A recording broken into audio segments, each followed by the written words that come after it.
Good evening, everyone, and thank you for your patience until we got everyone into the council chamber.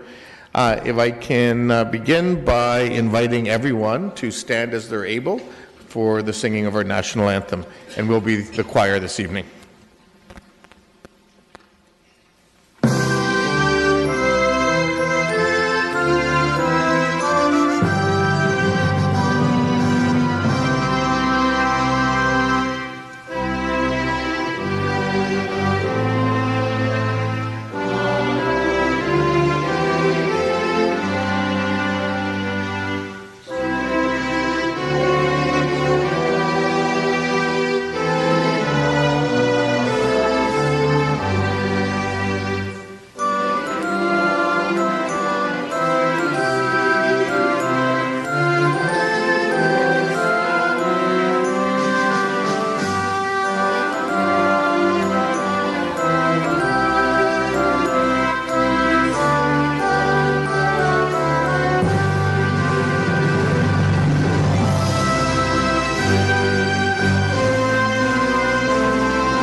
Well, thank you, everyone. And as we begin this evening's council meeting, I'd like to acknowledge that this is the last council meeting for our council page, Victoria Perak. Victoria's going on to university, and I see you brought a member of your fan club. Your mom's up in the audience this evening.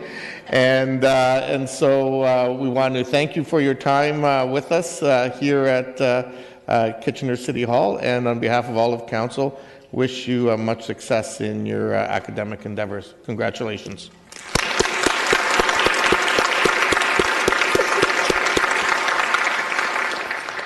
So it's been moved by Councillor Marsh that the minutes of the regular meeting held June 24th, 2019, and the special meetings held June 24th and August 12th as mailed to the mayor and councillors be accepted. Councillor Gazzola, are you in the queue first? I'm up for the next. Oh, okay. All in favor? Opposed? That's carried. We will now move on to disclosures of pecuniary interest. Councillor Gazzola. This is really unique for me. I don't have this very often, and I'm not sure I have it tonight, but for the sake of transparency, I'm declaring a conflict on item number 3 of the tenders for the supply and delivery of janitorial products from Weber Supply. My son is the chief financial officer at Weber Supply.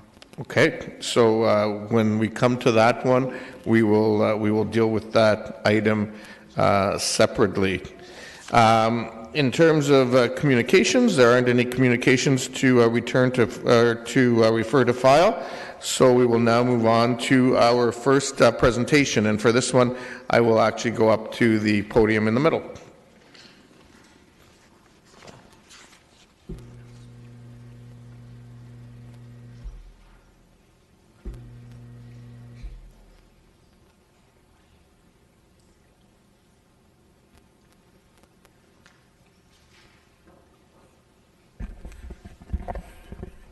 So since all of your fans are up there, Council will forgive me for having my back to them, and we'll look at our recipient this evening.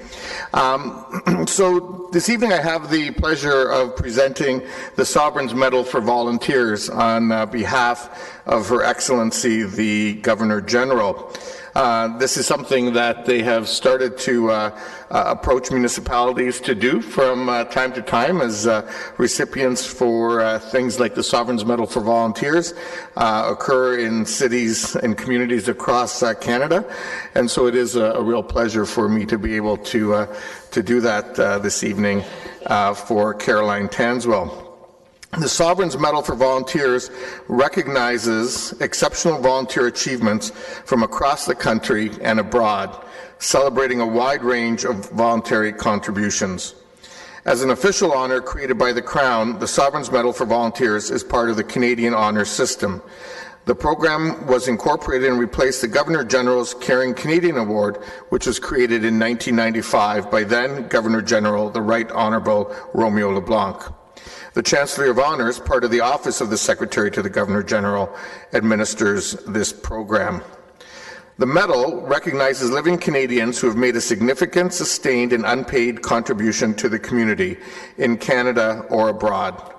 And non-Canadians are also eligible if their contribution brings benefit or honour to Canadians or to Canada.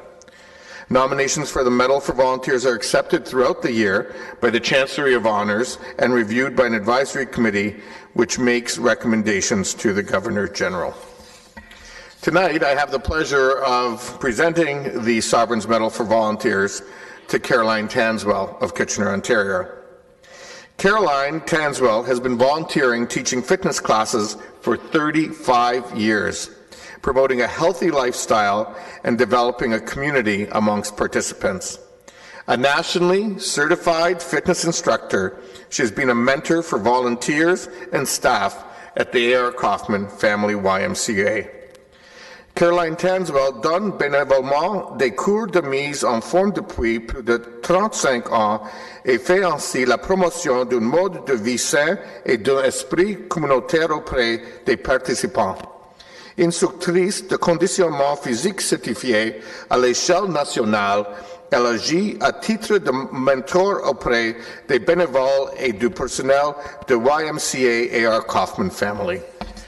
Caroline, it is indeed a real pleasure on behalf of all of us at the City of Kitchener and your many friends, and I understand there's more even coming out for the party later on, which is wonderful to present this on behalf of Her Excellency the Governor-General to you.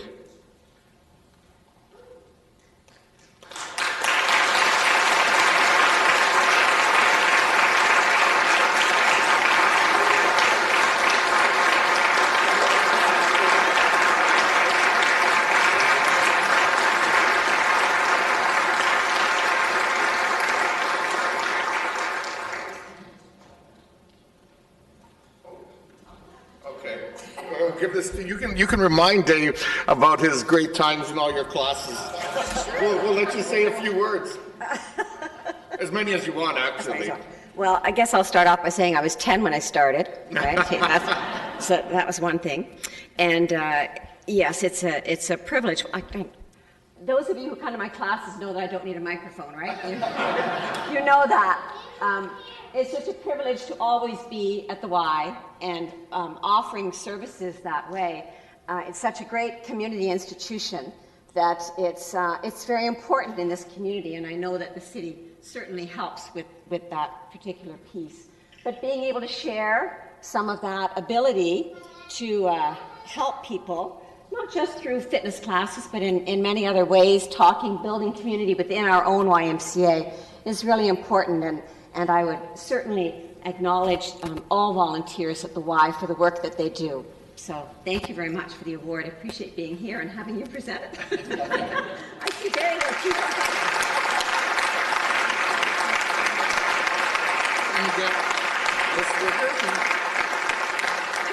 And you get a pen. Is that a City of Kitchener? No, this is a governor.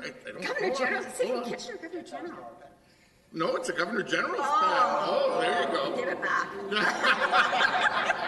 Thank you.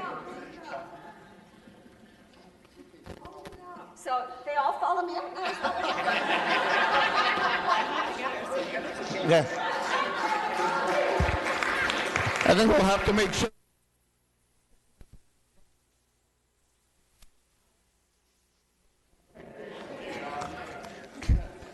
Thank you, everyone, for coming in this evening and celebrating with Caroline.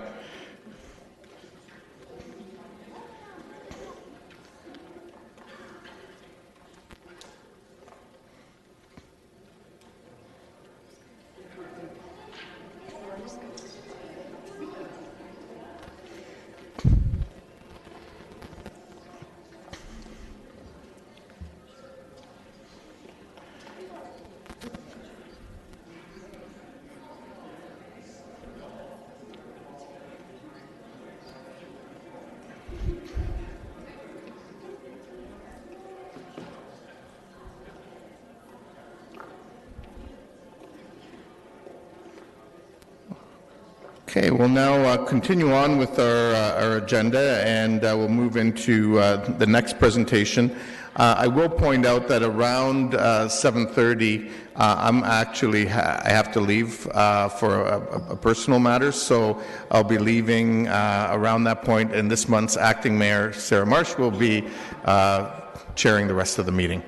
So our next presentation is with Tara Bedard and Karen Spencer, representing the Immigration Partnership Council for Waterloo Region regarding immigration in Kitchener. Welcome, ladies, and let me begin by thanking you for the incredible work that I know the Immigration Partnership does. Well, thank you, Mayor, and we are really delighted to be here this evening to present to Council, so thanks for having us. I'm Karen Spencer. I'm the Chair of the Immigration Partnership, and this is Tara Bedard. She's the Executive Director of the Immigration Partnership, and I just want to point out that we have members of the Council here this evening and supporters of our work. So,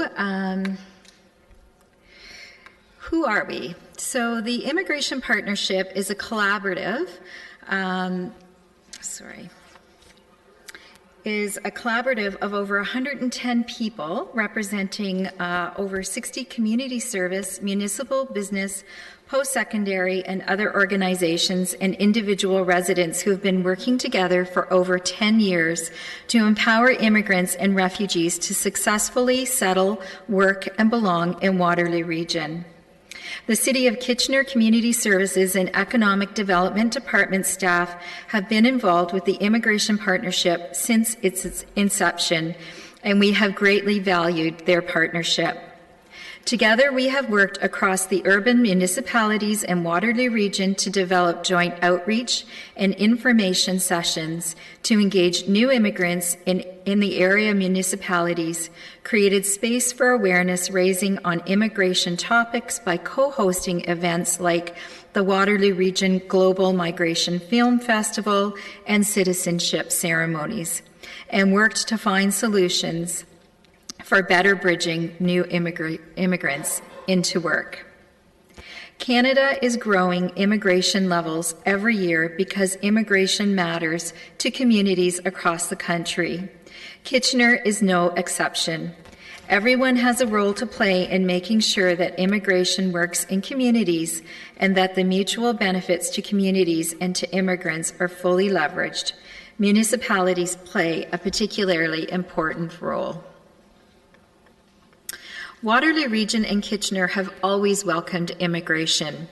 In the 2016 census, immigrants made up almost 1/4 of the region's population and just over 26% of Kitchener's population. That represents over 60,000 residents. From 2008 to 2017, annual permanent resident arrivals in Kitchener grew somewhat, largely due to an increase in refugees making Kitchener their home. In addition, we have temporary migrant population that has grown significantly in the last 5 years. This population is made up of international students, temporary foreign workers, and refugee claimants seeking protection in Canada. More temporary than permanent residents enter Waterloo Region each year. The majority of them are international students, and a growing number of them will seek to stay permanently in Canada. At this size, the Immigration Partnership believes it is important to be intentional as a community about supporting this population's success. Are immigrants, regardless of their status, being welcomed? Are they settling, working in meaningful jobs and growing successful businesses? Feeling belonging? Are they able to give back to the community? Through the Immigration Partnership, we identify priorities and set community-level actions to empower immigrants and refugees living in this community to succeed, which feed into organization-level action among partners. As municipal leaders, we ask you to consider how this factors into your own planning and what plans are in place for attracting new immigrants to Kitchener.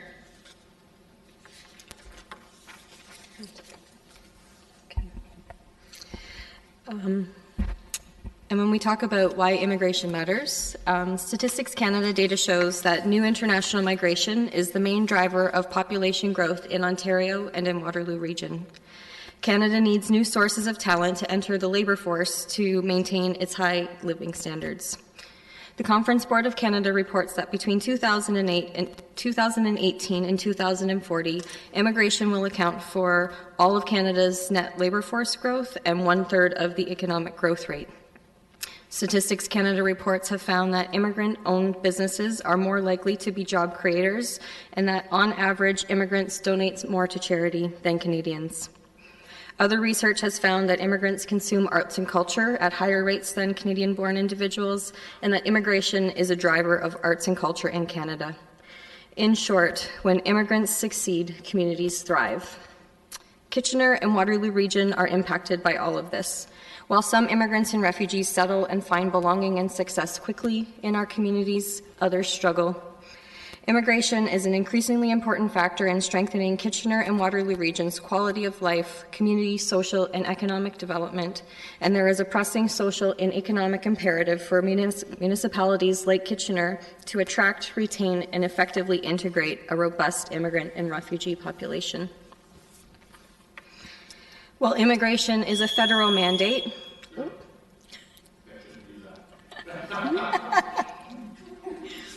One more minute? Okay. While immigration is a federal mandate, it is in communities like Kitchener and Waterloo Region that the successes and challenges of immigration play out.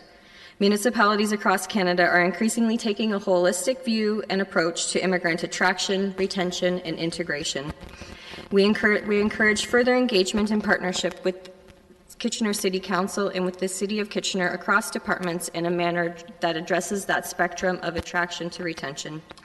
We invite wider involvement of city staff across departments in our steering groups and in events like the Waterloo Region Immigration Forum, which we will be hosting in November. There we'll be looking at where we'd like to be as a region on immigration in the next 5 years. We invite you to consider the results of our biannual immigrant survey when they are ready this fall. This survey gathered input from almost 1,100 immigrants in the community across the region on their experiences of living here so that we know how to better support them, and that information will really enrich the city's planning. We offer our engagement and support in city planning and service improvement processes. As a partnership, we have submitted suggestions for the city's strategic plan, which reflect the collective learning of our work across the organizations engaged in the partnership, and we look forward to deep engagement in the Mayor's Task Force on Diversity, Equity, and Inclusion and other city planning and service improvement initiatives in the future.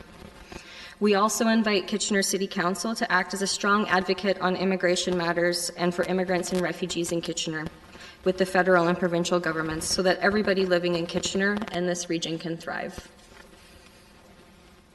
You done? Thank you. So if you have questions for us, we'll take them at this time. Okay, we do have some questions for you, and thank you for a most interesting and informative presentation. Councillor Singh.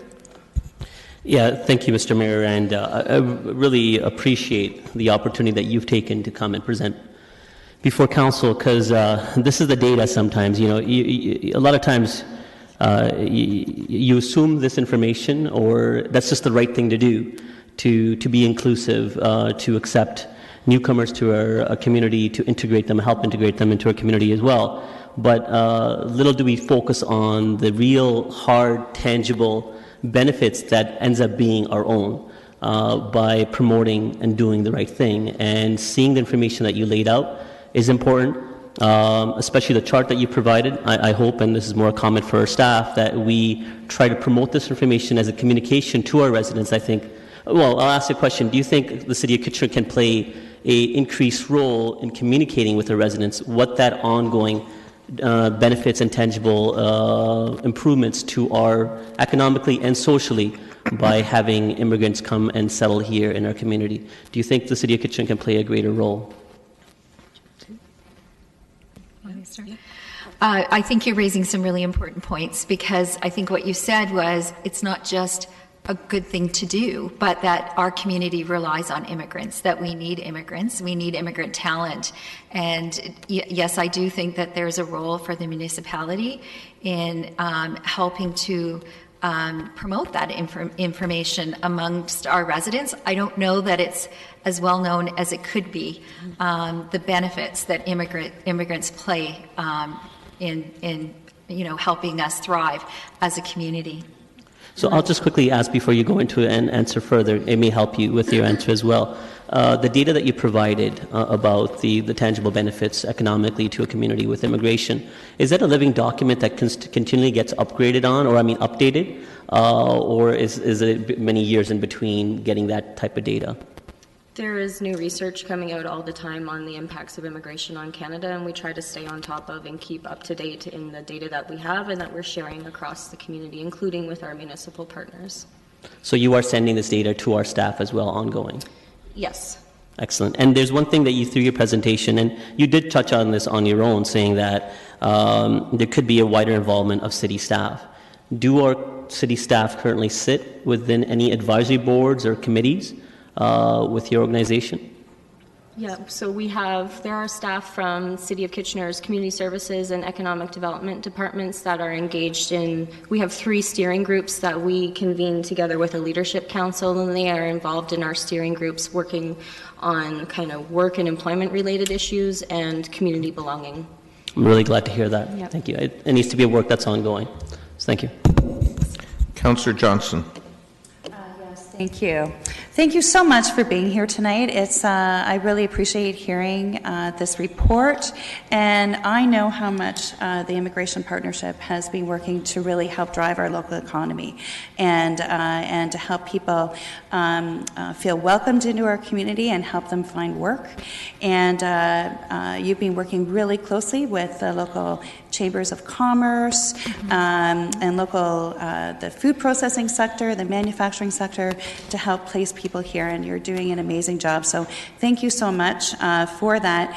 I think it would be amazing to see or to help you have your report grow wider as well, as Councillor Singh was saying. I think more people need to hear about the success and the economic drivers that immigrants are to our community. I'm again wondering how we can help you with that, and maybe even see about having numbers attached to what the economic results are would be really great as well. Great. Mm-hmm. Thanks. Do you want to speak to that? Sure. Do you want to? Yeah. Thank you for your comments. I think they're really important comments, and certainly helping immigrants in the workplace is a goal of the Immigration Partnership Council, and providing them with the supports to be successful at work. We know that English language services are a particular need, and there is one form of English language services. It's in the classroom, but sometimes people need other forms of language services, and language services that can come, to their workplaces is an example of this. And I think, councillors being aware of the needs of newcomers to our community and, helping to promote wherever you can to meet those needs will be helpful to the work of the council. And if I can just add to the points of communication, I think that the City of Kitchener and all of our area municipalities, I think they have a really important role in communicating about immigration in the community and setting a tone for welcoming in this community. There's a lot of support for immigration in Canada, and we know that there's a lot of support for immigration in Waterloo Region, but not everybody supports immigration, and those people tend to be very vocal. And particularly when election years are popping up, you see very negative trends in the media and a lot of focus already on immigration in this federal election. And I think that we could, you see when public officials are very clearly in support of immigration. I think it sets a tone in the community, and it makes it a better community for everybody, and citizens will follow your lead. So in terms of your role in communicating, absolutely key in terms of fostering, kind of really positive public perceptions of immigration in the region. Wonderful. Thank you again to both of you for coming in and for all of the great work that the partnership does. I mean, you've been such a key partner, and I remember how the important role that you played back in 2015 when, or 16, when we welcomed the Syrian and other refugees to our community, and you do so much more than just that, and really want to thank you for that. Thank you. Thank you. Thank you very much. Okay, we'll move on to item 6A. Notice has been given for any member of the public to speak for or against the bylaw to name private roads within a residential development located in the Rosenberg community at 1650, 1670, 1690, and 1720 Fisher-Hallman Road as Jessica Crescent and Rachel Crescent, listed as items 11D and 14D. Is anybody here to speak with respect to the naming of Jessica Crescent and Rachel Crescent? Asking a second time, is anybody here for the purposes of speaking to Jessica Crescent or Rachel Crescent? And a third time, is anybody here to speak to Jessica Crescent or Rachel Crescent? If not, then we'll deal with that later on when we get to Committee of the Whole. And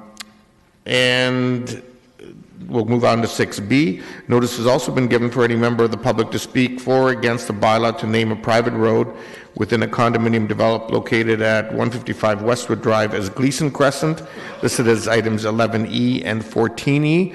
Is anybody here to speak with respect to Gleason Crescent? Anybody? Okay, I don't know how to. I'll let staff figure it out. Anybody here to speak to Gleason Crescent? And the third time, is anybody here to speak to Gleason Crescent? If not, then we will come back to that in Committee of the Whole later in the evening. And at this point, then, as we move on to 6C, I'll turn the floor over to Acting Mayor Marsh for the balance of the meeting. And just before I do know later on the agenda there is a motion coming forward with respect to religious freedoms that Councillor Margaret Johnson is bringing forward, and I know there's been a lot of great work done by Fazia and Sarah and the whole team from the Coalition of Muslim Women. And while I unfortunately won't be here when we get to that item, I do want to just signify my support and thank you for the work that you're doing about raising this important issue. And with that, I'll turn it over to you.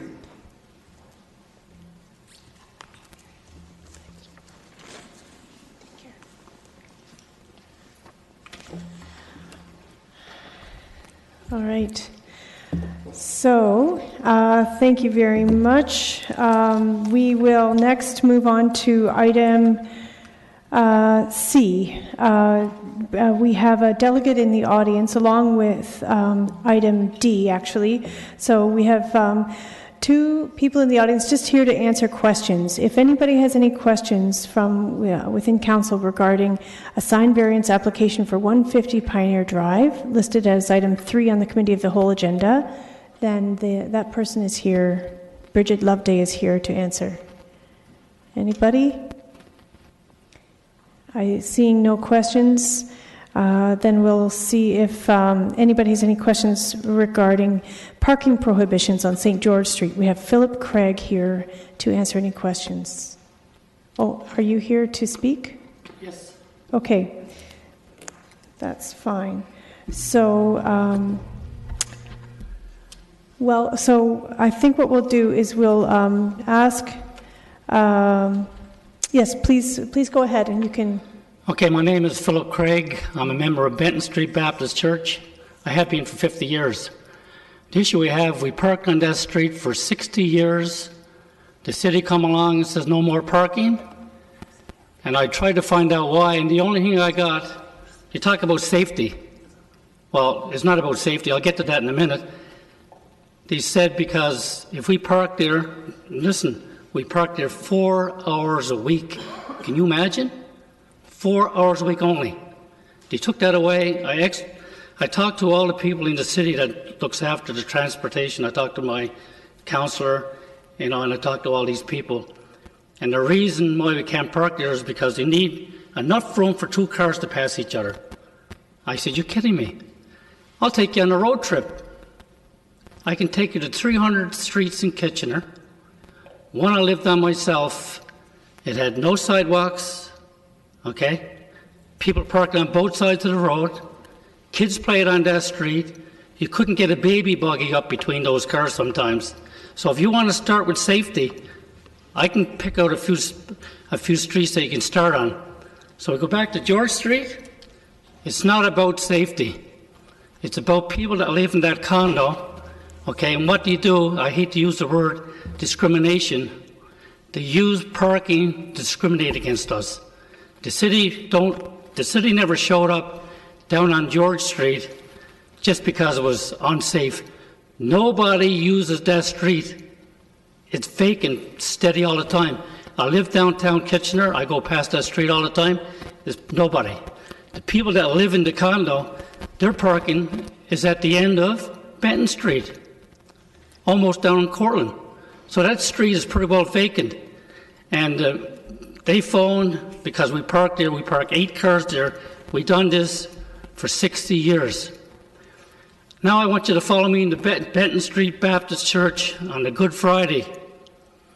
Pouring rain. We have 500 people attend that service. We have 3 other churches that are attending with us.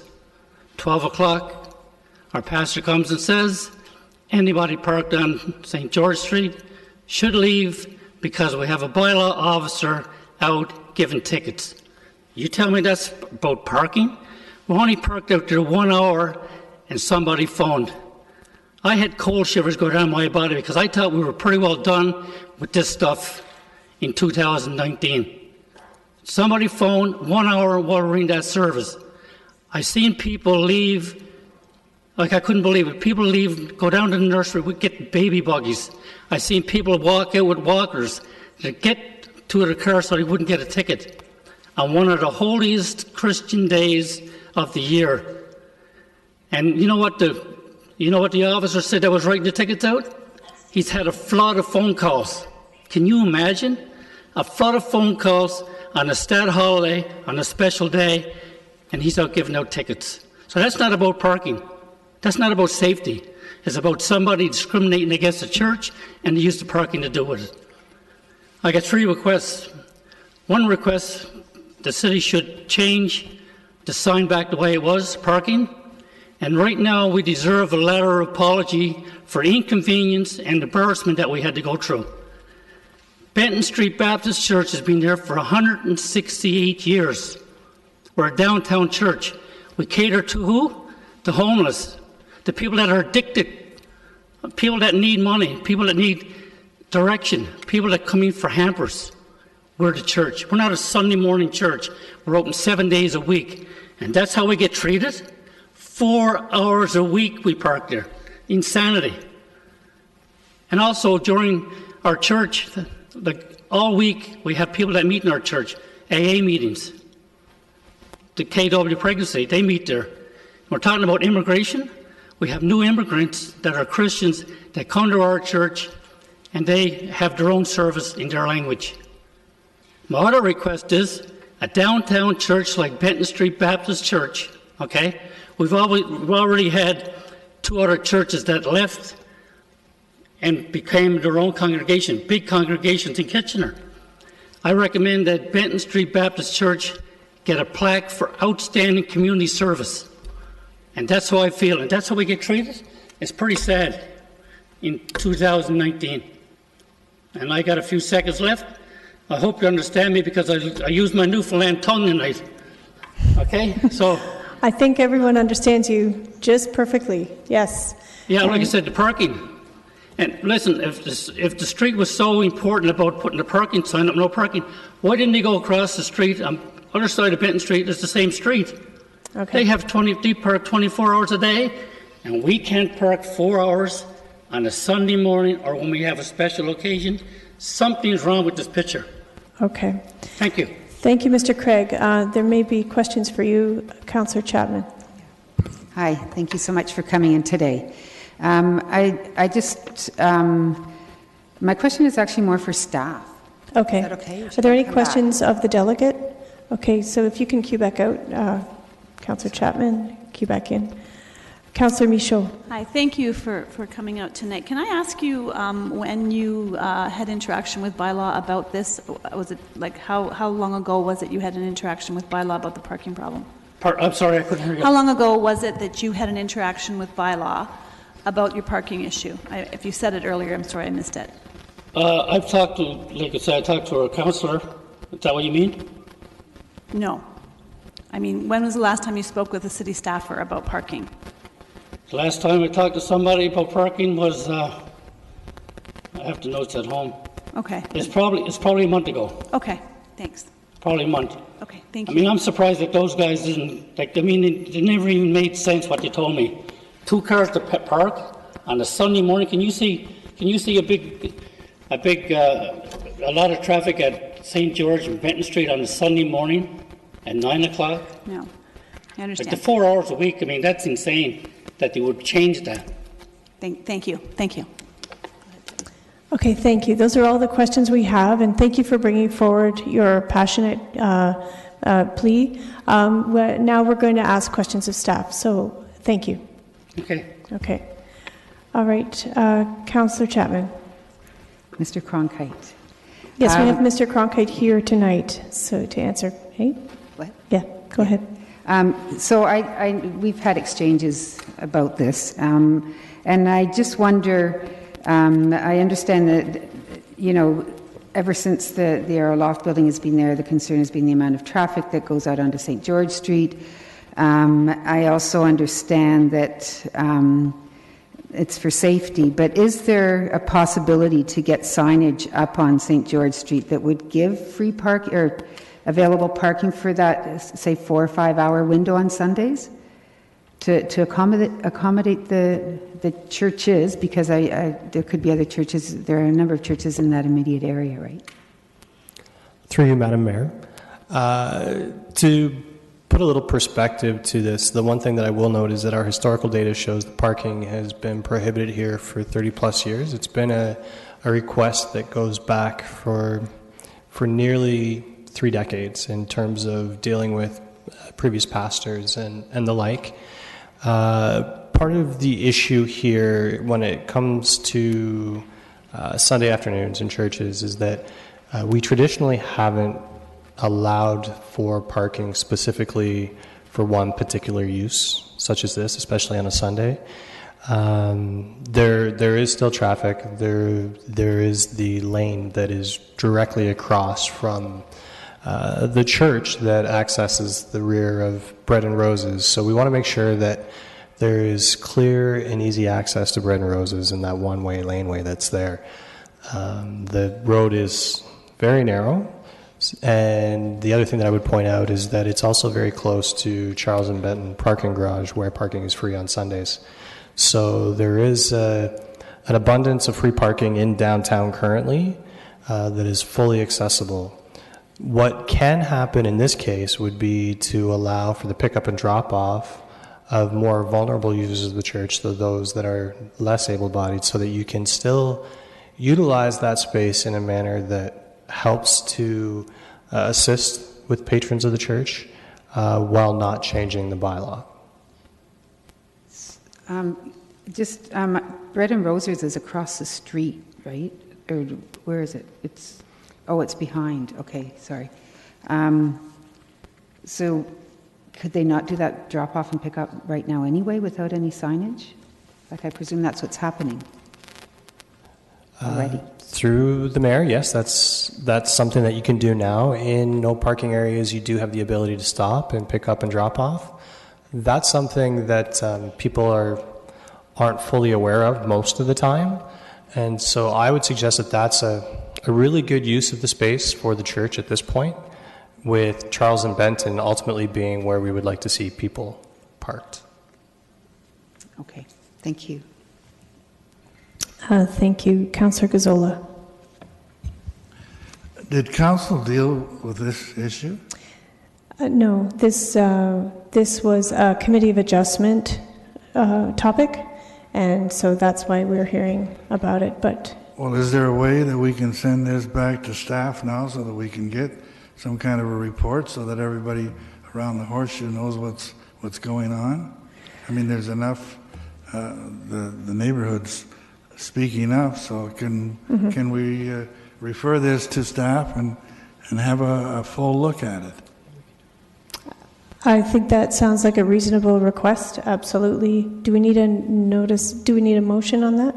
No. So can we hear back from staff on this, as well as then be able to have the councillor refer whatever information came back to the delegate? Through you, Madam Mayor, that's absolutely something we can do. We can bring a report with our recommendation through to committee. Through to committee? Okay. I would bring it to committee first and then to council following. Okay, thank you. Thank you, Councillor Gazzola, for the suggestion. And so you will be hearing back from us, and then we can deal with this issue in a more fulsome way at that time. Thank you for coming in.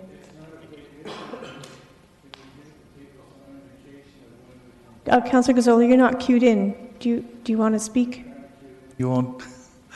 I say it's not a big issue. Is there no way we can staff tell us when they can bring a report so the people here know while they're here, they'll know when to come back?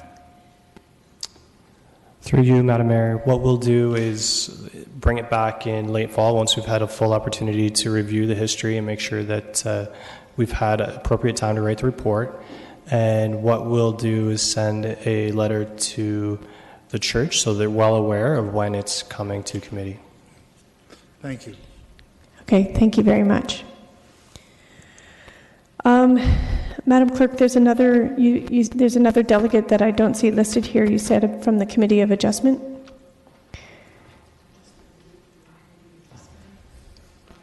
Okay, so we'd like to bring the Committee of Adjustment item forward now.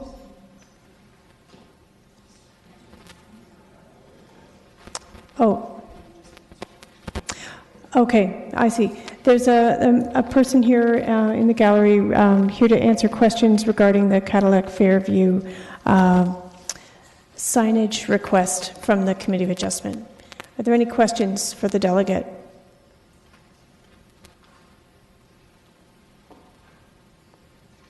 All right, so then we will deal with that during Committee of the Whole. All right. Let's do it right now. Okay. Well, we already lost so do we have a mover for the, let's see, what number is that? That is going to be number 3 of Committee of the Whole, item 6. Do we have a mover? Councillor Singh, and we want to do that for item 6 as well as for the sign variance on Pioneer Drive. Okay. So, any discussion? All those in favor? Opposed? That's carried. All right.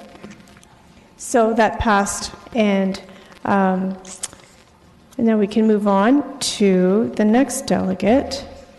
We also have Mr. Paul Britton here regarding the Heritage Committee item listed as item 1 under the Heritage Kitchener report regarding 3040 Margaret Avenue. Hello, Mr. Britton. Yes, good evening, Madam Mayor, Council. My name is Paul Britton. I'll be very brief this evening. I'm appearing in support of the Heritage Kitchener recommendation regarding 3040 Margaret Avenue. I would confirm that that recommendation comes to you with unanimous support from the committee, positive staff recommendation, and prior to that occurring, site plan approval in principle from city planning staff. I would like to acknowledge the positive engagement of the neighbours throughout the process, as well as Councillor Marsh, in coming to this point, and we're delighted with the outcome of the process and we're in full support of the recommendation before you. Thank you. Okay, thank you. Are there any questions for Mr. Britton? There are. Councillor Gazzola. No, there are no questions. I have the recommendation here, and I thought you could deal with it while he's Okay, here, and he so- doesn't have to wait any longer. Thank you. And there are no other delegates here for it. Well, there are, in fact, other delegates. Well, then, Yeah. okay. Do you want to bring it forward and then, I can bring it forward. We can hear. And then we can- Wait till we hear all the delegates. yeah, that's fine. I'll come back to you. All right, thank you, Mr. Britton. Next we have, so any delegates regarding this issue, the first one after Mr. Britton is Mr. Hal Yeager.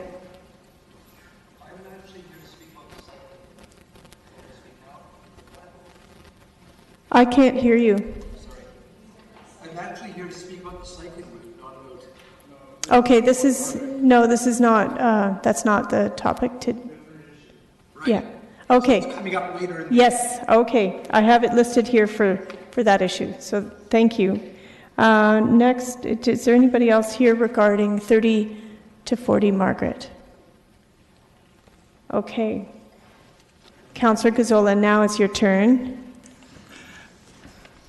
It's been moved by myself and seconded by Councillor Chapman that the Heritage Kitchener Committee recommends as follows, that pursuant to Section 42 of the Ontario Heritage Act, Heritage Permit Application 2019 V010 as outlined in Development Services Department Report DST 19-183 be approved to permit the construction of 2 joined 6-story multiple residential buildings on the property municipally addressed as 30 to 40 Margaret Avenue in accordance with the plans and supplementary information submitted with the application and subject to the following condition.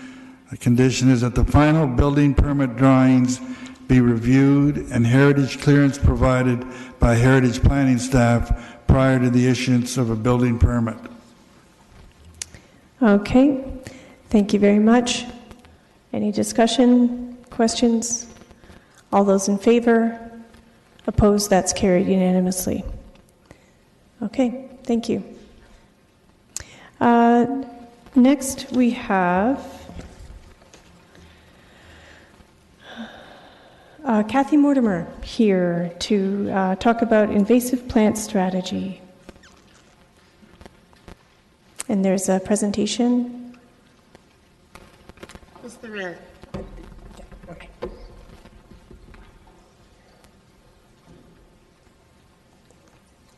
Great. Thanks, Madam Mayor, councillors, members of the staff, and members of the public. This summer, I've had some time to learn about invasive plants. Native plants are non-native that invade forests, parks, outdoor spaces, and they block native plants from growing, trees as well as other plants.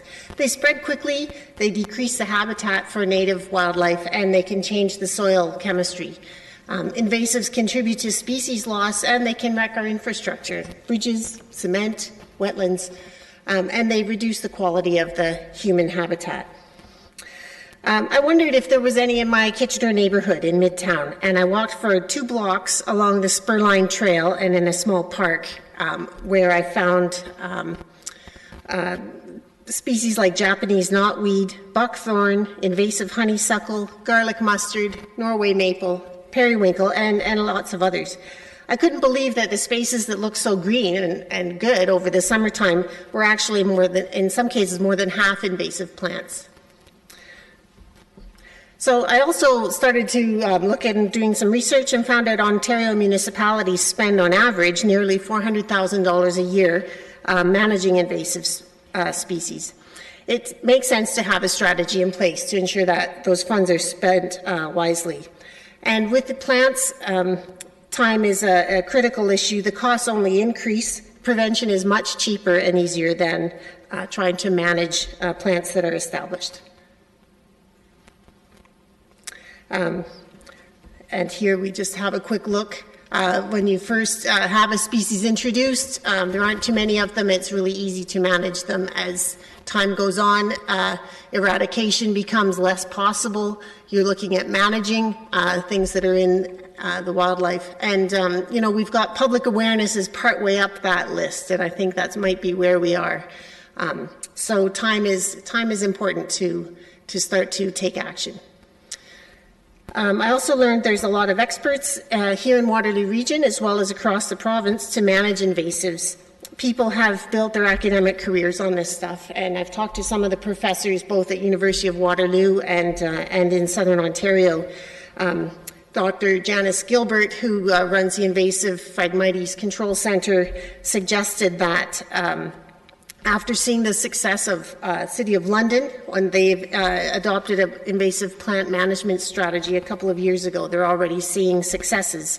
The City of St. Thomas, Mississauga, has also adopted that. Grand River Conservation Authority does a lot of work on invasive plants. We also have some provincial supports and other neighboring municipalities that would probably be quite interested in lending support and have indicated a lot of interest in this. But really importantly, residents want meaningful action. On that couple of hours that I was on the trail, a bunch of cyclists and pedestrians walked by. Cycled by. All of the pedestrians stopped, and half of them actually gave me their contact information to say, we want to be involved, we want to keep our spaces, our green spaces healthy, and don't want to see those spaces disappear. So what would it take to develop a strategy? Essentially, you need to have an inventory and a management plan. The plant inventory, you might just start with your top 5 or 10 most, worst problematic plants, maybe Phragmites, knotweed, buckthorn, whatever it is that you would choose as the worst ones, and then find out where they are for each species and how many plants are in those locations. There's lots of help, so it doesn't have to be a city-run inventory. There's a lot of citizen science apps where people report invasive plants, and your staff is already working with that data. Neighboring municipalities, as well as universities and colleges in the area, have some inventories, and are, as I suggested, they are indicating their support for that. The management plan would then, once you know what your top plants are, how will you manage them? They're not like pulling weeds that we're used to. You decide, are you going to cut or treat with chemical, or how do you want to manage those? The Invasive Plant Council has already done that research. It would be a matter of choosing the best options for the city.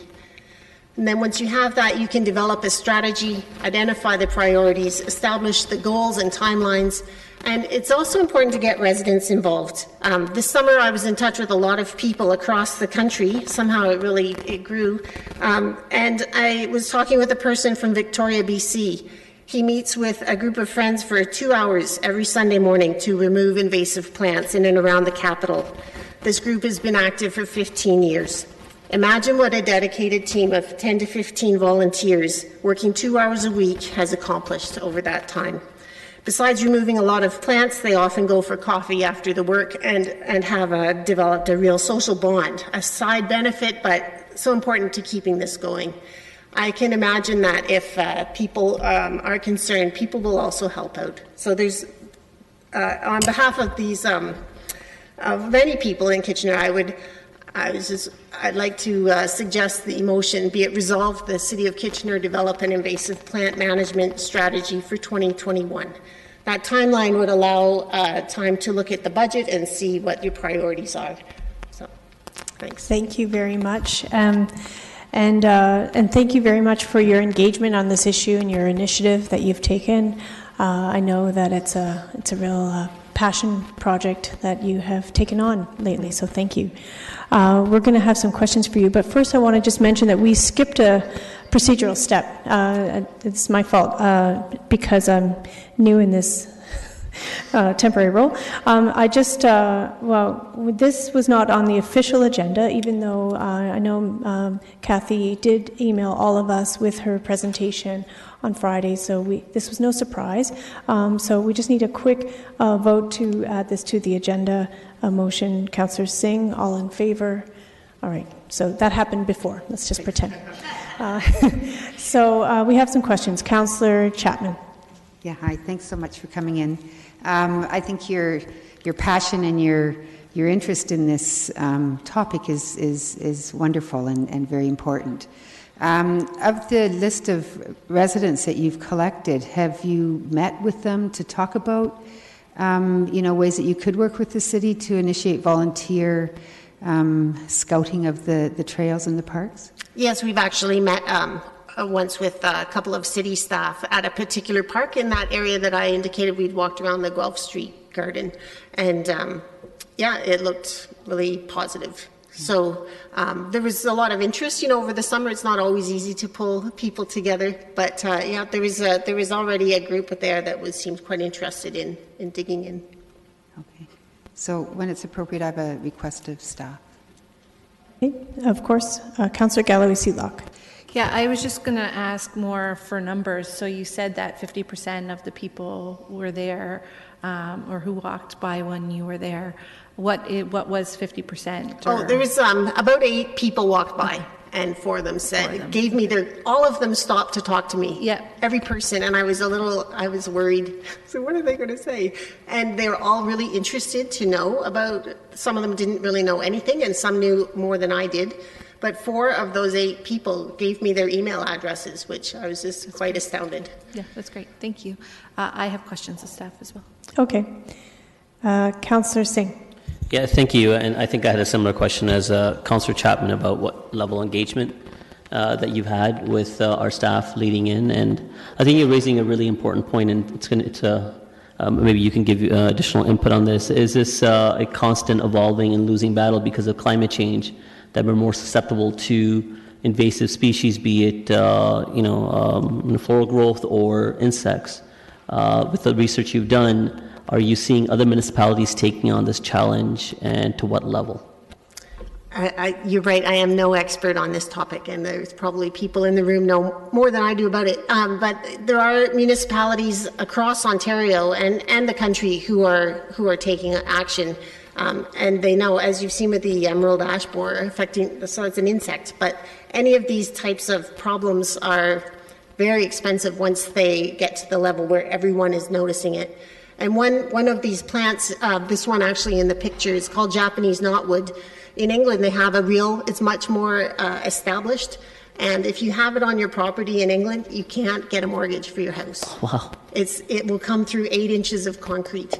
And now that I've seen it, there's a few patches around our neighborhood that have it. So it's a concern, and it's better to get on it sooner than later. Well, thank you for bringing this topic to the forefront. I had some questions of staff as well. Okay, thank you. Those are all the questions we have. Okay. All right, so if we could ask staff to queue in. All right, and so first we have Councillor Chapman. Yeah, Ms. Goldrick, could you just tell us how invasive plants are managed currently by the city? Ms. McGoldrick? Certainly. So through you, Mayor. Currently, I would say invasive species are managed in a reactive manner, with the exception of our natural areas management plan. So I'll break that down a little bit. We do have a program where we develop natural areas management plans, and within those plans, we do an inventory of the plant species within a natural area. And as invasive plant species are identified, then management plans are developed. And these are done very much in collaboration with the local community. Often these plans are driven by a community desire to see improvements in these natural areas, and so there's a participatory element with the local community. I will caution, though, that often the initial investment in terms of invasive species removals requires ongoing maintenance. So it's not necessarily a one and done. It does require ongoing support, either through the community or through a staff effort, depending on whether the community can sustain those efforts. The other programs that we do have a giant hogweed and other more human health related plants we will address typically as they're reported. So we haven't inventoried across the city where these are located, but they're addressed as they're reported. And then, as Ms. Mortimer mentioned, although the emerald ash borer is an insect invasive species, we have a significant program in place in order to address the impacts of that invasive species. Okay. And as far as introducing an invasive plant management strategy by 2021, is this sort of timing workable with the current demands on staff? So, through the acting mayor, the Sustainable Urban Forest Strategy does recognize invasive species management as a priority within the plan. It hasn't specifically been identified as part of the first 5-year implementation plan strategy. That being said, we could look towards the later years within that 5-year strategy to implement. My caution is in advancing an invasive plant management strategy in 2021 or even sooner, is that would impact then on the work plan associated with Council's other priorities. And so within Council's strategic plan, there are specific goals identified within the plan. And in fact, we heard from Council when the Sustainable Urban Forest Strategy was approved, the desire to advance protective bylaws. And so there's a lot of things we can do to support our urban forests and natural areas, and it really comes down to the resourcing to be able to do that, and the priorities of Council. And so my suggestion would be 2021 is very aggressive. We're looking to address the backlog of our trees. There's work around risk management and the protective bylaws. My suggestion would be to look at it in and around the 2020 to 2023. And I've shared that with Ms. Mortimer. I don't think that's a surprise to hear me say that. And my final question is it something we could consider for the 2020 business plan to get things initiated? Correct, yeah. Yeah, so through the chair, so certainly as we break down, so as I mentioned, this would be a work plan item under the Sustainable Urban Forest Strategy. We will be identifying and breaking down the Sustainable Urban Forest Strategy implementation within the business plan, and yes, we can look at, as part of building out that plan, incorporating the invasive plant management strategy for Council's consideration in terms of the timing of that. Okay, thank you. If you can stay clicked in, we have additional questions. Okay, thank you, Councillor Chapman. Councillor Singh. Yeah, no, I think my question has been answered, so I'll just, for clarification, so I didn't lose anything, is that it is in our peripheral that we are looking at this. It's aspect of resourcing, and it's not that staff are avoiding this issue. It's something that's continually being monitored. Well, that would be my question, to get assurance. We are monitoring this as it evolves. So through the chair, yes, we have wonderful staff resources. Well, one, Joshua Shea, who is very involved in our natural areas and does look at these issues and respond to resident concerns throughout the city. We also have great park operations staff that look to eradicate issues as they arise. And so, yes, this is an active work plan item. What isn't in place right now is that overall citywide strategy, which would take resources to develop, and certainly we would support ultimately the development of that plan. Right, and as we have a better outline articulation of the budgeting and resourcing towards our urban forest strategy, there are items that could come out of this that would speak to the invasive species as well. Yes, that's right. The Sustainable Urban Forest Strategy specifically identifies invasive species control within the plan. Okay, well, I'll leave that in confidence that staff have it in good hands. So thank you. Thank you, Councillor Singh. Councillor Galloway-Sealock. Yeah, I just want to clarify one thing. When you say natural areas, do you mean more of our parks and like our trail spaces? Or do you mean we have a lot of natural areas along roadways that are growing a number of species. I don't know if any of them are invasive, but those natural areas, are they included? So through the chair, typically the natural areas that currently have natural areas management plan, they are spatially, they're not linear along roads, they're discrete kind of natural area spaces. So I would say that we haven't had a natural areas management plan along roadway corridors unless there's a natural area that abuts the road that would be incorporated as part of the larger plan.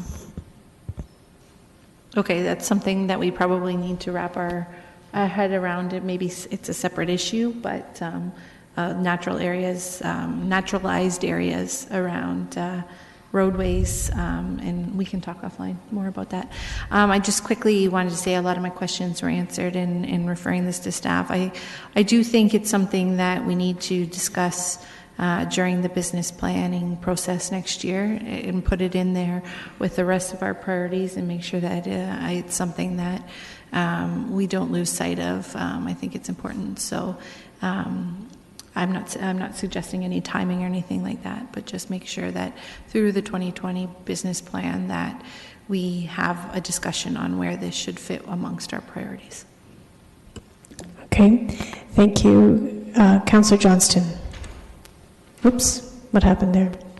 Let's try that again. Thank you, Acting Mayor Marsh.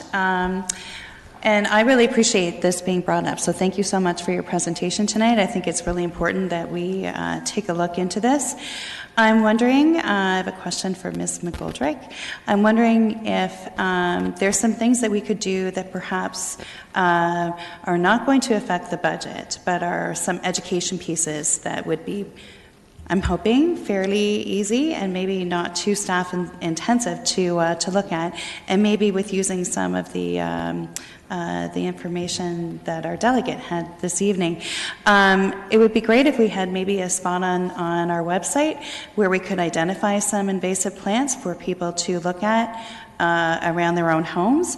I actually had an app on one of my phones where you could just put your camera over top of a plant and it would immediately identify it. I can't remember what that's called. I'm going to call it the Identify Plant app. Because I had some things growing on my lawn that I wonder what they were, and they weren't exactly grass. So it was very helpful to use something like that. But I think if people knew that they should be looking for certain things on their properties, that would be helpful. And maybe as an education piece, that would be a great start at least. Thanks. Thank you, Councillor Johnston. Councillor Ioannidis, can you click back in for me? Thanks. Go ahead. I'm more for comments. If you're okay. I don't think we're there yet. Okay. Almost. Oh, sorry, Councillor. Ms. McGoldrick, did you want to respond? Just to that, I thought it was a given. I saw the heads nodding, but go ahead. Yeah. So, you acting mayor.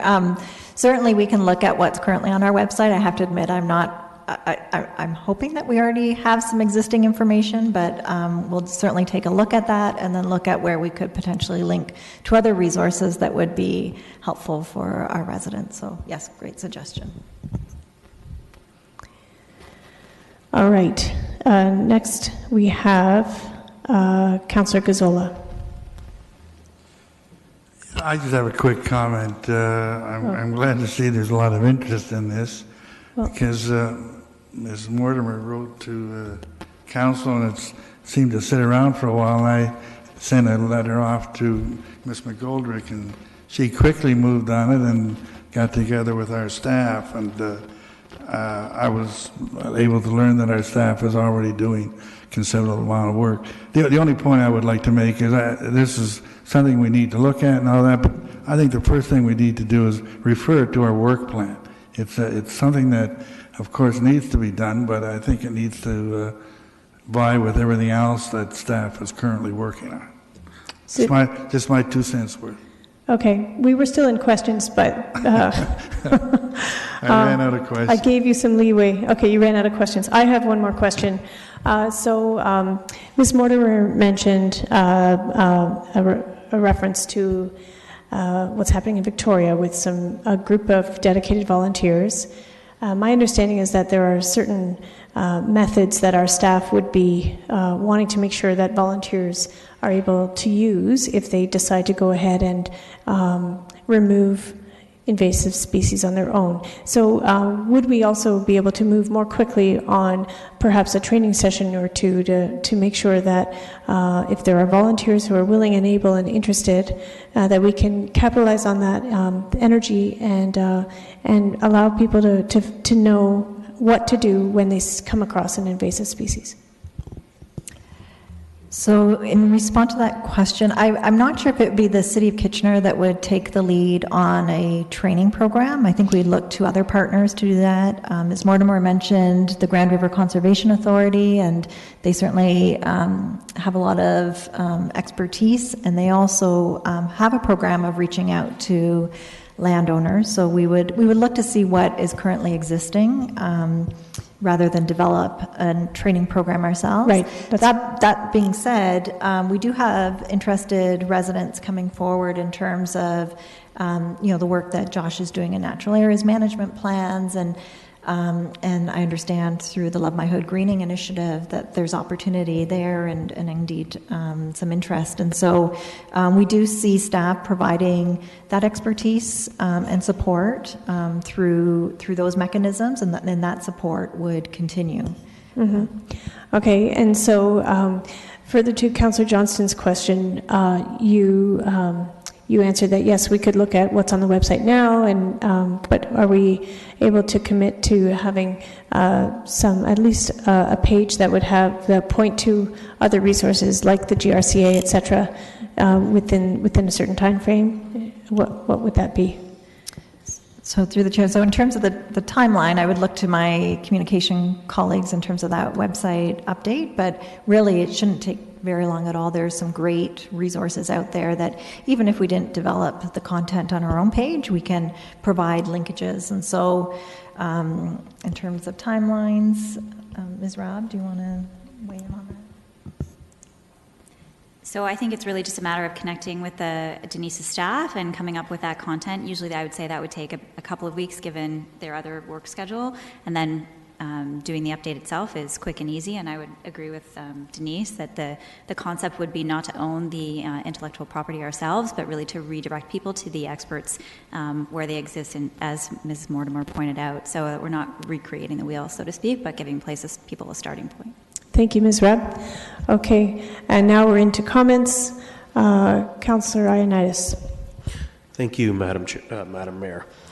Yeah, I don't disagree with many of the comments that were raised, and I agree with quite a bit of them, and I do see that there is a need for this, but when I look at the whole picture and the balancing of all the needs that we're working on in the city, and many of you may not be aware, because for the last 8 years, I know myself and others have been advocating for trees, and that's something, and we finally got money for that. So I think this is a great avenue for Mrs. Mortimer to Love My Hood, or to have some form of assistance with a community-led organization that could take this on until we can maybe take on some action items with it as well. But at least I know it's that we are doing something in regards to this. Okay, thank you. Councillor Schneider. Thank you, Acting Mayor Marsh. I want to thank Ms. Mortimer for all this great work that has been brought forth, and appreciate the comments of Ms. McGoldrick, and we do have some priorities that we have to fit this into, and I'm discouraged to hear that we're going to be looking at this and fitting it in. Okay, thank you. And I'll just conclude with my comments. I want to thank Ms. Mortimer again for coming in and sharing her presentation, and thank staff for being so responsive. So we'll look forward to seeing a couple of items specifically around something on the website that will point volunteers to resources, as well as looking at the business planning process for 2020. Okay, thank you very much. All right, next we have delegates here regarding the notice of motion that Councillor Johnston has to bring forward.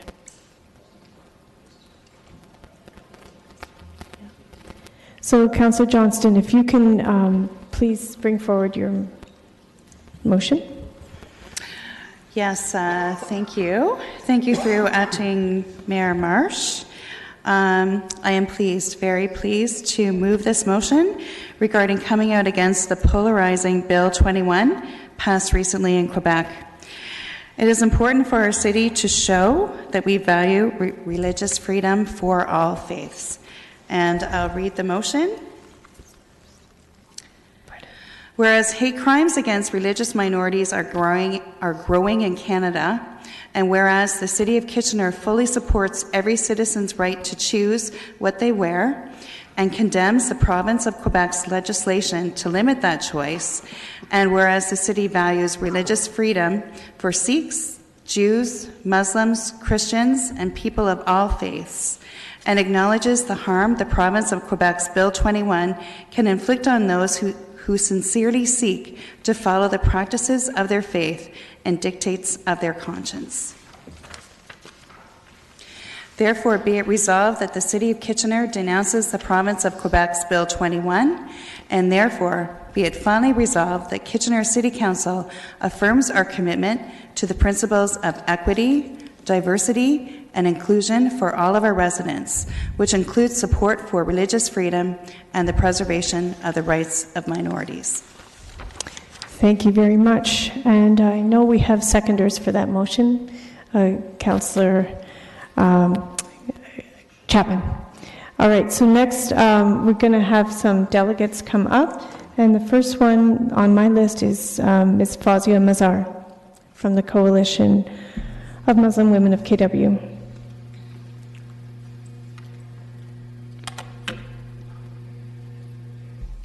Thank you, Mayor Marsh, and through you, Madam Mayor, the council, the staff, and members of the public.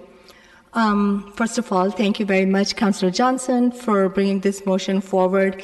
I'm here to share a short statement from a young woman who's studying at University of Waterloo, couldn't be here because of a recent surgery, which the recovery period delayed. She was expecting to be here, but she couldn't hear, so she has sent a short statement, and I will finish off with a couple of comments from me. But I want to tell you, first of all, how proud I feel standing here and hearing Councillor Johnson present that motion. That was a moment of great pride for me to show this, to see this show of support for the protection of the rights of the religious minorities and sending this message of bringing people together, unity and harmony instead of politics of division. So thank you, Councillor Johnson, and I hope that the council will give unanimous support to Councillor Johnson's motion tonight.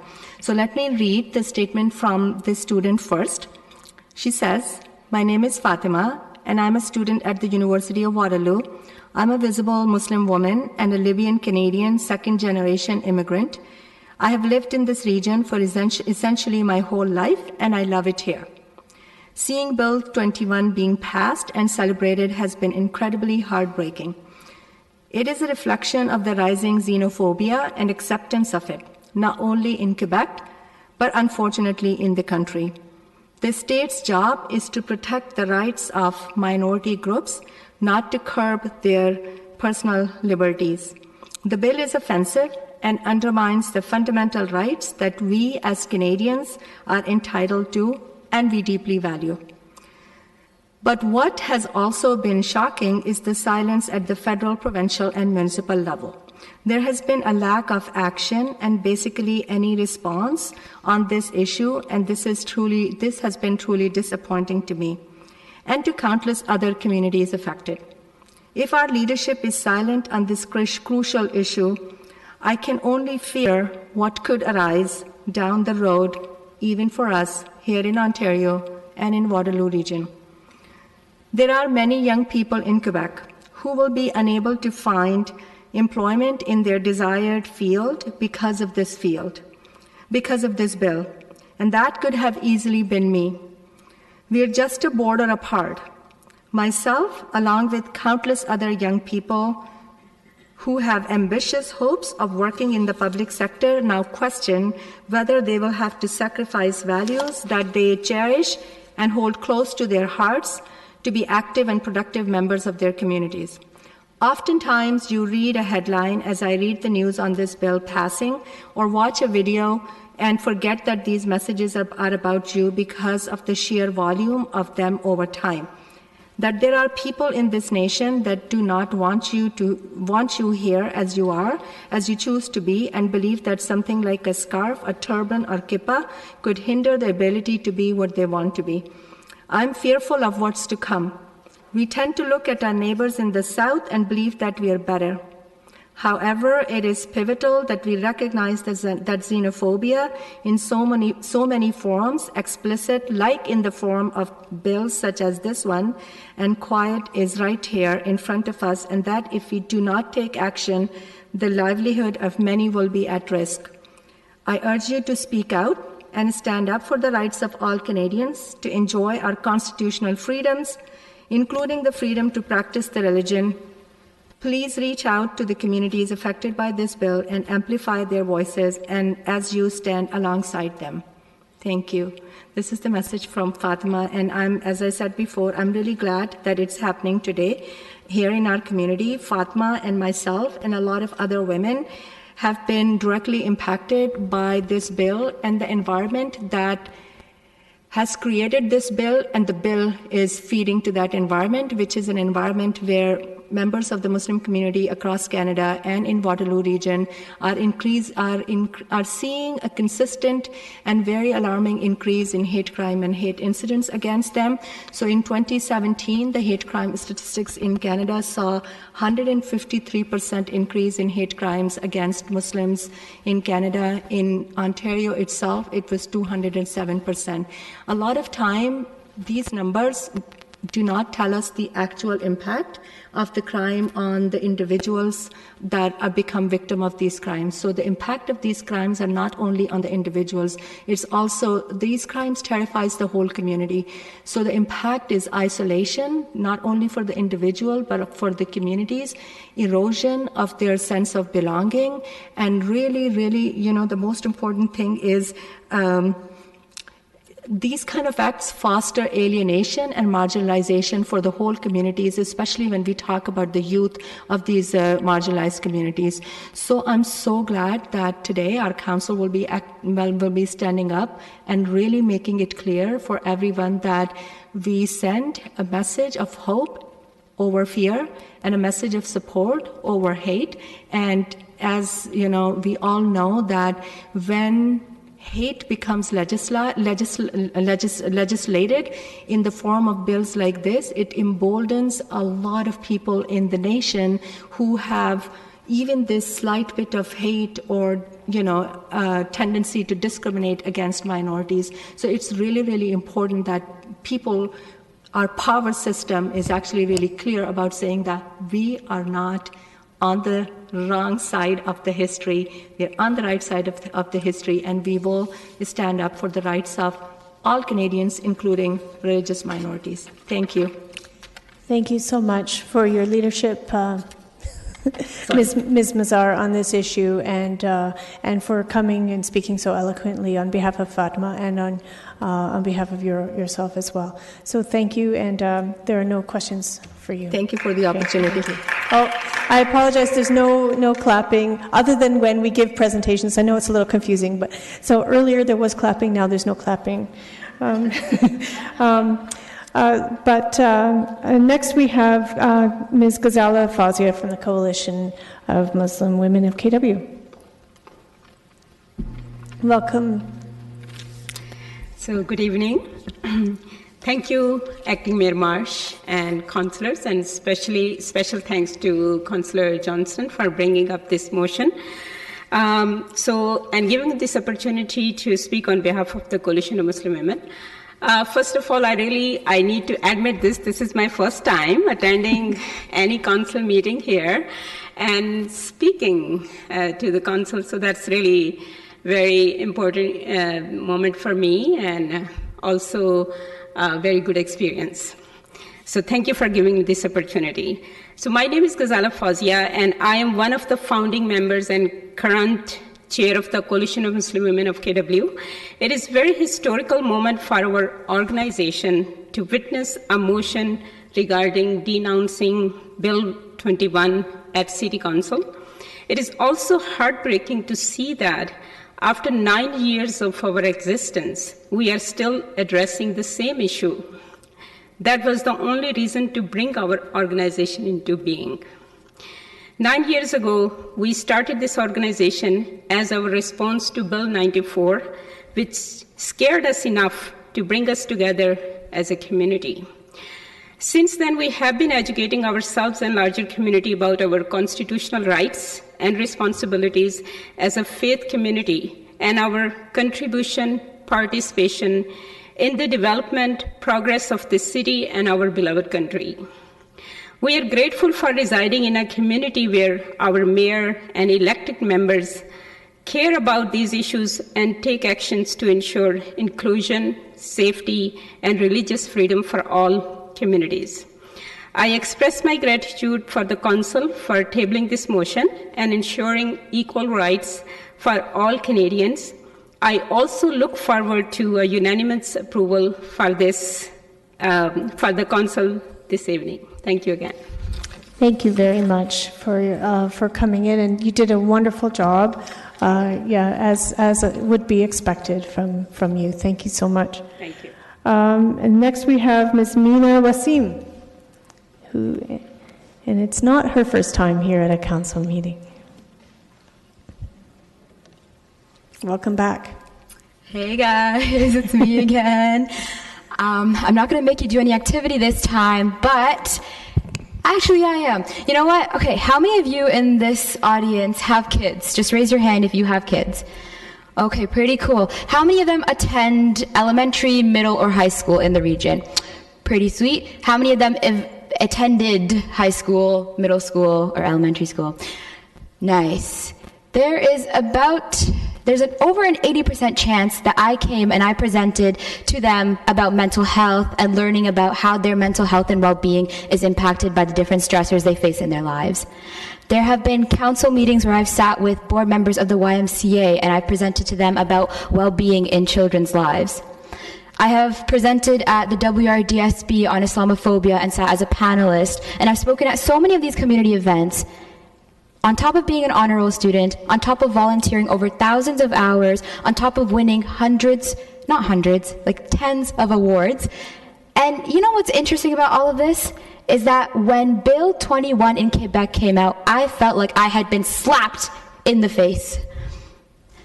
It absolutely hurt from the very bottom of my core that regardless of what I had contributed to my community, not even just to the Muslim community, but to the greater KW community, that there was a portion in Canada that felt, regardless of my skill, regardless of my passions, my ambition, none of it was worth it. That I might not be able to be a judge, I might not be able to be a lawyer, a policewoman, because of the choice to wear the hijab, because of the religious symbol that I adorn. Absolutely haunting that my skill does not speak for itself, but the fact that you see me and you see not Mina Wasim as an individual, but you see this extreme group of people who are here to cause violence and harm. And this is dangerous, because if our governments are perpetuating this cycle of hatred, you are telling me, you are telling women, you are telling Muslims, Jewish people, Christian people who share my sentiments that they are not individuals, but that they are part of this big group who only perpetuates more hate. See, let me give you an easy example. Let's take, who shall we pray on today? Councillor Scott Davey. If Councillor Scott Davey is on his phone during a council meeting, boo-hoo, but if he's on his phone during a council meeting, everyone's like, that's Davey again on his phone, whatever. But if I was even in this audience wearing my hijab as I do right now, and I was on my phone, you would see me and you would be like, perhaps if you didn't know me, you would think, that Muslim girl's on her phone. Take that in. That Muslim girl is on her phone. This is not the first time that anyone will ever have thought this way about me. When I am out in public, I am acutely aware that I represent something bigger than myself. I do not have the luxury or the privilege of individuality when I am walking down even the streets in my own neighborhood. That's a luxury that you guys have. It's a privilege that you guys have. And I am urging you, I am pleading, I am begging with you that please do not ever let a young, ambitious, passionate brown girl who wears the hijab, or any other woman, male, anyone who identifies with any faith and adorns a religious symbol from their faith feel this way. Please respect our individuality and help us to be contributing, fruitful members of Canadian society. Please do not alienate us, and please do not let these legislative laws stand in our way. Thank you. Wow. Ms. Wasim, if you are able, can you please come back to the podium? If you have questions, is that how it goes? Thank you. Thank you so much for your impassioned words. And I know you struck at the heart of all of us. We do have some questions. Councillor Singh. It's not really a question. I just wanted to not lose sight of an opportunity to comment on your words. And you know, I have a young child, 2 girls, 2 beautiful brown girls who I hope grow up to have the confidence and the ability to speak in eloquence and fight for their rights, to be accepted, to be included as members of the society. And I think you touched on a chord which is important, and that's why I think it's important for us to have this dialogue and discussion around this table, even though it's something that's happening in a different province and may yet not, or it does not yet impact us, but again, it sets the stage. Oh, it's totally impacting us. 207 hate crimes in Ontario, as Fozia mentioned already, like 152% increase. I don't know about you, but I finished high school in June, and that math seems absolutely insane to me. 152% increase. That's crazy. Yeah, I think it's also indicative of an overall sense of tolerance, I think. And what's happening in Quebec with Bill 21, I think just plays into that negative rhetoric that has been going on. So this is nothing new, but I think it plays to it, to a larger negative aspect of that in our society, that intolerance. Yeah. And that's why we do have to speak up against it, and that's why I'm saying it's important that we're having that discussion. So what I was quickly about to say was what struck a chord in my mind through your comments, and I think that's why it's important for us to always fight for everyone's inclusion, especially when there are persons who either visibly practice their faith, and they can be of any color, or they're visible minorities, is that you always end up being not just a Canadian, but a Canadian someone else. Yeah. My daughters will always be referred to as Indian Canadian and not just Canadians. And I think that's something, a negative connotation that we have to fight against and speak more vocally of. And thank you so much that you came and said what you did. Thank you for listening, and thank you for your words. Thank you. Those are all the questions that we have for you. Yeah. I just want to say one last time that this was all the Coalition of Muslim Women. Fozia and Ghazala were Fozia were absolutely phenomenal. So it's all their hard work that has brought us to the table. Thank you. Thank you very much. And we are now into comments. So if anybody wants to click in. Councillor Schneider. Thank you, Acting Mayor Marsh. Thank you for such moving words. Thank you, Councillor Johnson, for bringing this forth. And Fazia, when you said when hate and discrimination are legislated, it emboldens people, you're absolutely right. But when we stand up, as I believe we will as a council, and go against this, I hope it emboldens people as well.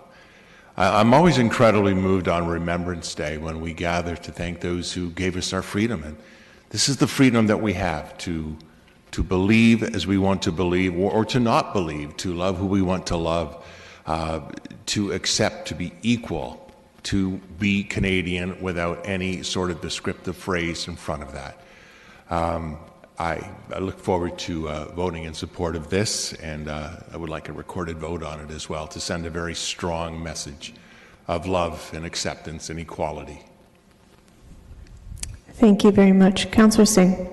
Yeah, just quickly, I think I made some comments through my response to Ms. Bassi, but I'll reiterate some additional things. First of all, I want to thank Councillor Johnston for bringing this forward. And, it's always difficult to stand up sometimes when it doesn't affect us.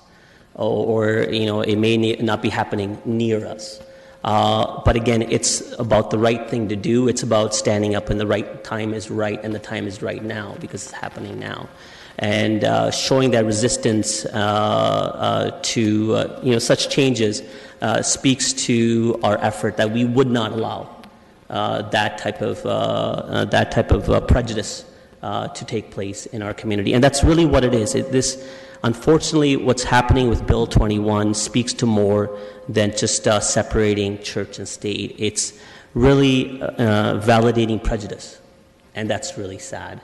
As a proud Canadian, it surprises me and saddens me that we're really having this discussion, because it never really seemed like something like that could happen here. It's always some far-off place or some close in recent times down south. But again, it doesn't feel Canadian that we would exclude those that want to practice their faith in a meaningful way, but more visibly, and exclude them from segments of our society and the ability for them to find meaningful employment. Although it's disguised as first, for employment in the public sector. Well, guess what? It's in the public sector what would stop a private corporation to follow suit if its own government is setting that mandate, and doesn't take long, and that's really sad. And through my comments, I hope, and of course, having that ability to speak about it, because Councillor Johnston's motion brought forward, I hope that I can extend a sense of welcome to anyone in Quebec that wants to, practice their faith to our community, because all are welcome. And I'm sure all of us would agree to that sentiment around this horseshoe, and would gladly stand toe-to-toe with Councillor Johnston in support, in sending a strong message and saying this is wrong, and this should not happen, and definitely will not happen here. Thank you very much. Councillor Chapman. Yeah, all I want to say is thank you so much for coming to us. I don't think anyone around the table would have thought to have initiated a motion of this sort, and the information that you've given us, the framing of it, allowing us to make the connections from what's going on in Quebec to the importance of the importance of a statement of this sort here in Kitchener, I think is very honourable. So thank you. Thank you, and I'll just make my comments before we... there are more comments. I'm going to make a few comments at the end. Councillor Davey. Thank you. When I first read this motion, I was obviously aware of what happened in Quebec, and for those of you around the horseshoe that know me, I've always had concerns about our council passing motions that are not specific to municipal politics. I thought it was an even bit more of a stretch for a government that isn't even a government that we influence. I worried about a slippery slope. I know other provinces are dealing with pipelines. Are we going to see pipelines motions in the future? Are we going to see carbon tax motions in the future? But when I heard some of the speakers here, I realized that this issue is more important than some of these other issues we're dealing with, even though there is no indication that our local provincial government is thinking of doing anything like this. But I think it's also important to note that what this motion says, this current council has said, the previous councils have said, we've passed policy on diversity and inclusion. We have a mayor's task force on diversity and inclusion. We have always been this way. And if we need to say it again, then we'll say it again, and I'm happy to do it. Thank you very much. Councillor Galloway-Sealock. Yeah, I was just reading over the motion again, and I was just wondering if we can take one step further in making sure that this correspondence goes out to the province of Quebec, the province of Ontario, our municipalities within our area. I'm wondering if we can add that so that this word can spread and potentially continue the dialogue on other levels or other cities around the province. Councillor Johnston. Yes, thank you. Yes, that's. I think that's a very friendly amendment to this. In fact, we have had other local councils get in touch with us who are very interested in passing this as well, which is really exciting. Okay, Madam Clerk, do we need an official amendment, or is that understood? You got it. Okay, awesome. So before we put it to vote, I also just want to make my comments. I think that when we wait for those who are affected to bring forward a motion, then we don't have all of the voices in the room. In fact, I think that this issue, it's really important that we who are allies are here in support of this motion, because it's really us who has to speak up on behalf of those who are affected. When you're the one affected by a legislation like the one in Quebec, then you might feel afraid to speak up. You might feel like you don't want to call too much attention to it for fear that it will have the adverse effect of calling attention to those who are in support of Bill 21. But I think it's really important that we send a message, and I too, like the delegates who spoke before, hope that we will see a unanimous support for this motion against Islamophobia. And just a quick note a shout out to Sarah Shafiq, who's unable to be here today, but who was instrumental in getting us together on this issue. Without further ado, recorded vote has been called.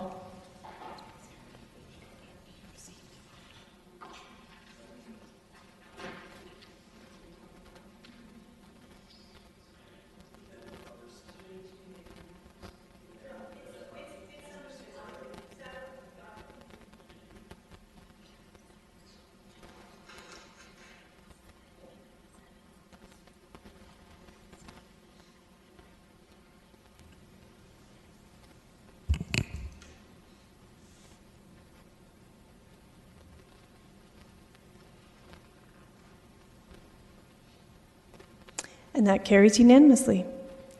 Thank you, everyone. All right. So the next issue that we have here tonight is we have a delegate to speak Mr. Hal Yeager, regarding an item in our Committee of Community and Infrastructure Services Committee. So I wonder if Councillor Galloway-Seelock, if you can bring that report forward. I'm assuming it's number 13 with regards to the Yonge Street and Duke. Indeed, it is. Okay. I will bring number 13 forward from the Community Infrastructure Services, moved by myself and seconded by Councillor Dave Schneider. All right. Thank you very much. Mr. Yeager, thank you for your patience today. Lots of delegates. Thank you, Acting Mayor and Council, for your consideration. Thank you for all your fine work. Another big thank you to Active Transportation and Darren Croft for making our city more bicycling friendly. The identification of a solution to the barrier of safely and efficiently cycling from the Margaret bike lanes to the downtown is a meaningful contribution toward a less congested, healthier, happier community. That said, there is, of course, one modification I would like to propose, hence my visit to you today. My name is Hal Yeager, and I was assigned the role of interfacing with Active Transportation on the question of a bicycle route through Old Berlin by the Board of the Neighborhood Association.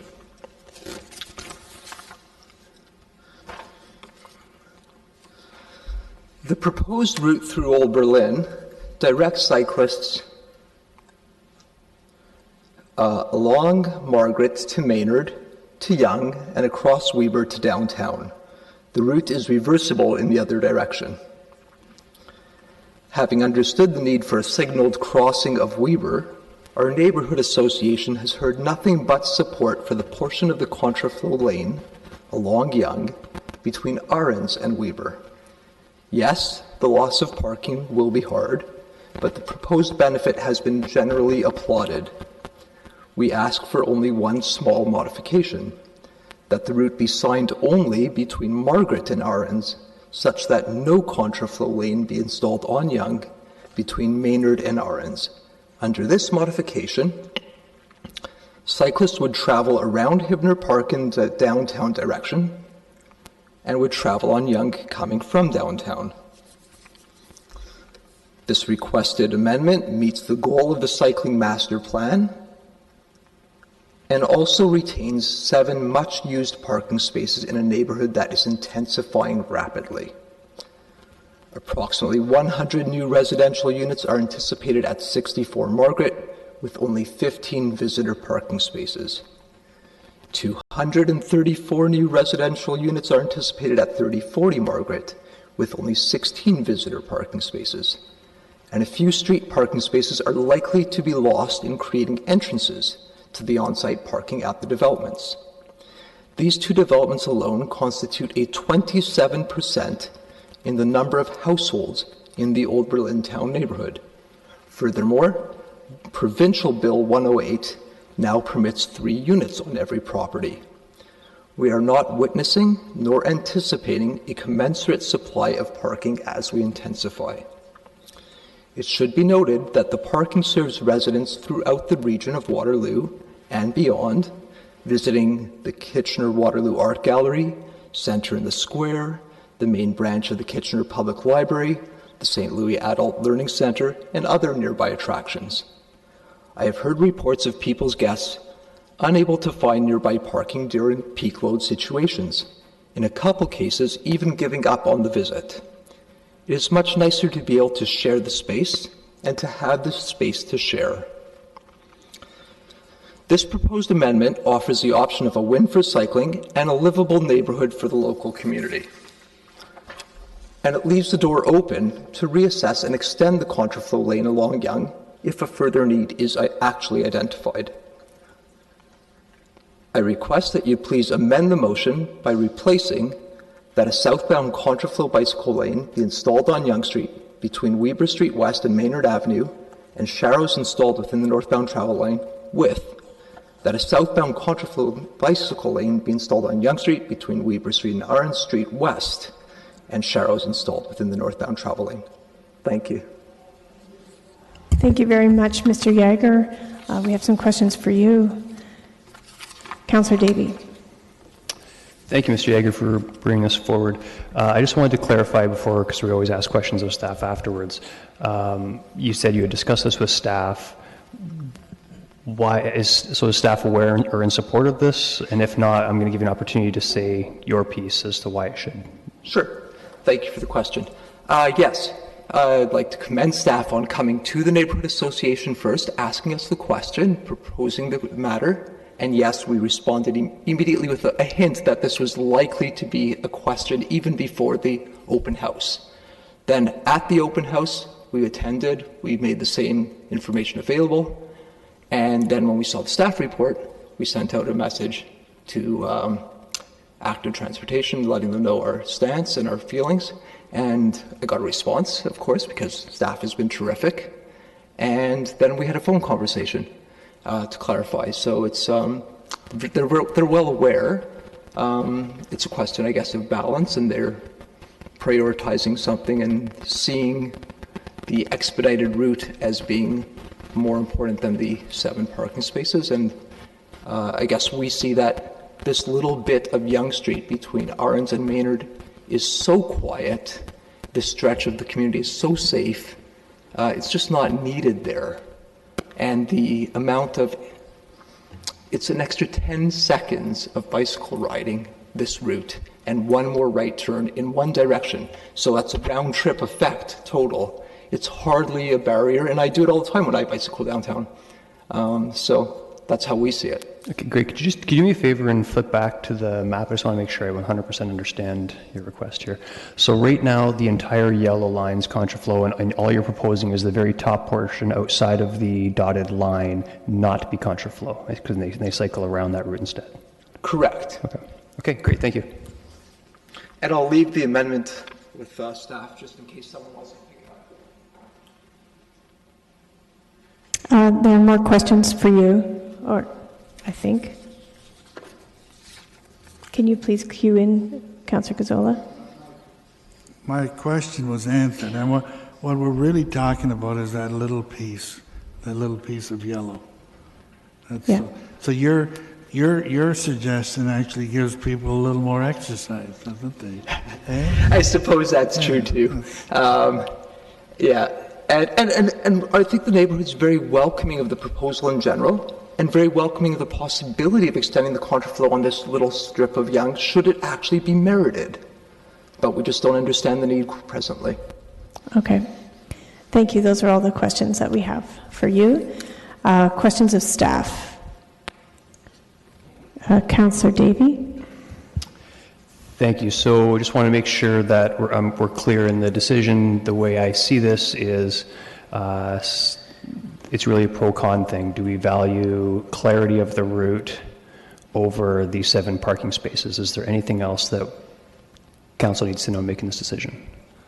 Through you, Acting Mayor, one of the things to consider here as well is the behavior of cyclists. So what we do know, and Mr. Yeager was dead on when he said that it's a very small inconvenience in terms of redirection down Maynard Avenue and reconnecting over to Yonge Street. However, what we do know is the behavior of cyclists will be that you will go in the shortest direction possible. The challenge with that here is that when you go in the shortest direction possible, that being Yonge Street, you would then being, as a cyclist, you're doing an illegal maneuver. A maneuver in which that we're telling you is perfectly legal in the next block. So it's a very confusing message to send to cyclists. So that's part of the reasoning in terms of the balancing act that staff considered. That's the rationale that we were debating when we chose to support or recommend a contraflow lane on Yonge Street in its entirety rather than deviating around the park. Okay, and this is something that you don't think could be resolved by signage? Or are you just worried that the cyclists are just frankly going to ignore it?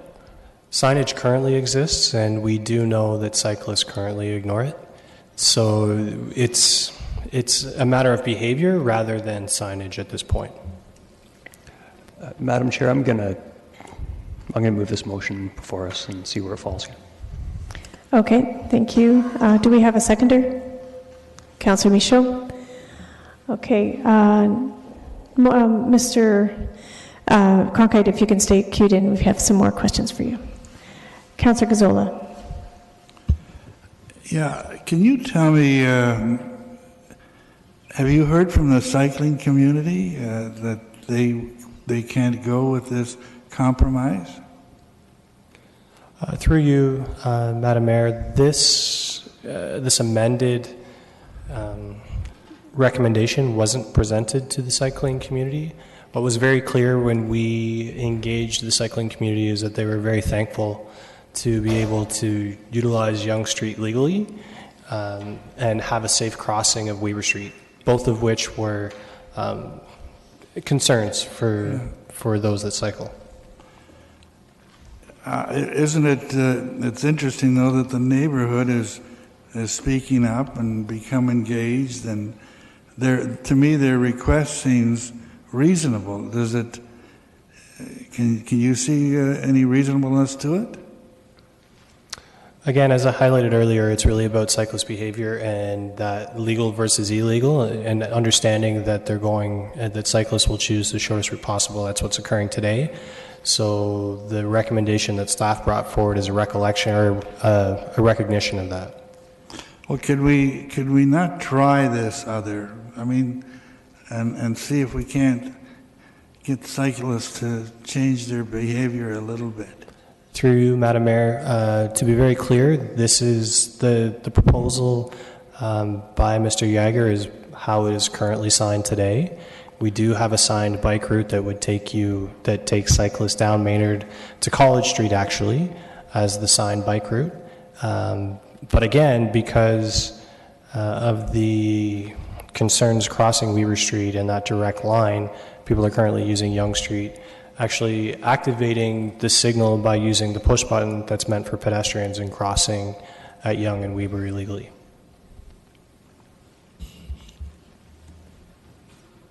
Okay. Did you say, just can you speak again into the microphone? Did you say crossing legally at Weber Street and Yonge? Well, technically, cyclists, when they're crossing there, because they've activated the push button, they're crossing illegally because they should be dismounting. It's a crosswalk at that point. Okay. Thank you. Councillor Michaud. Thank you. Thank you, Mr. Cronkite. You talk about cyclist behaviors, and I know that traffic behaviors, people's behaviors is all that, but what about a traffic pattern? So if people get used to go to a certain way, like I think, and I'm nothing against cycling. I think I think what we're doing with the cycling trails is wonderful, but it seems like we seem to be bending over backwards for the cyclists at the expense, and in this instance, at the expense of a few parking spaces when there clearly isn't enough parking in that neighborhood. And I mean, I think it's worth, as Councillor Davies said, trying this first. Any question there, or no questions? No. Okay. Okay. Thank you, Councillor Ioannidis. Thank you, Acting Mayor Marsh. Mr. Cronkite, the question I have is, did you do a cost analysis of what this would be to switch that route the way that Mr. Yeager is suggesting? Through you, Acting Mayor, we didn't do a costing analysis, but what we're talking about is existing signage. The signed route already exists, so it's a little bit of paint, so the cost here would be, between the two recommendations, is very minimal. So would we be saving some costs because we're not painting a counterflow or whatever? Or? Through you, Madam Mayor, no, there's, again, I would say the costs are generally the same between the two recommendations. Okay. I really don't have much to say on this. I do recognize the parking situation, but it just seems counterintuitive to what the cycling is and for parking and everything else. It just seems weird to me.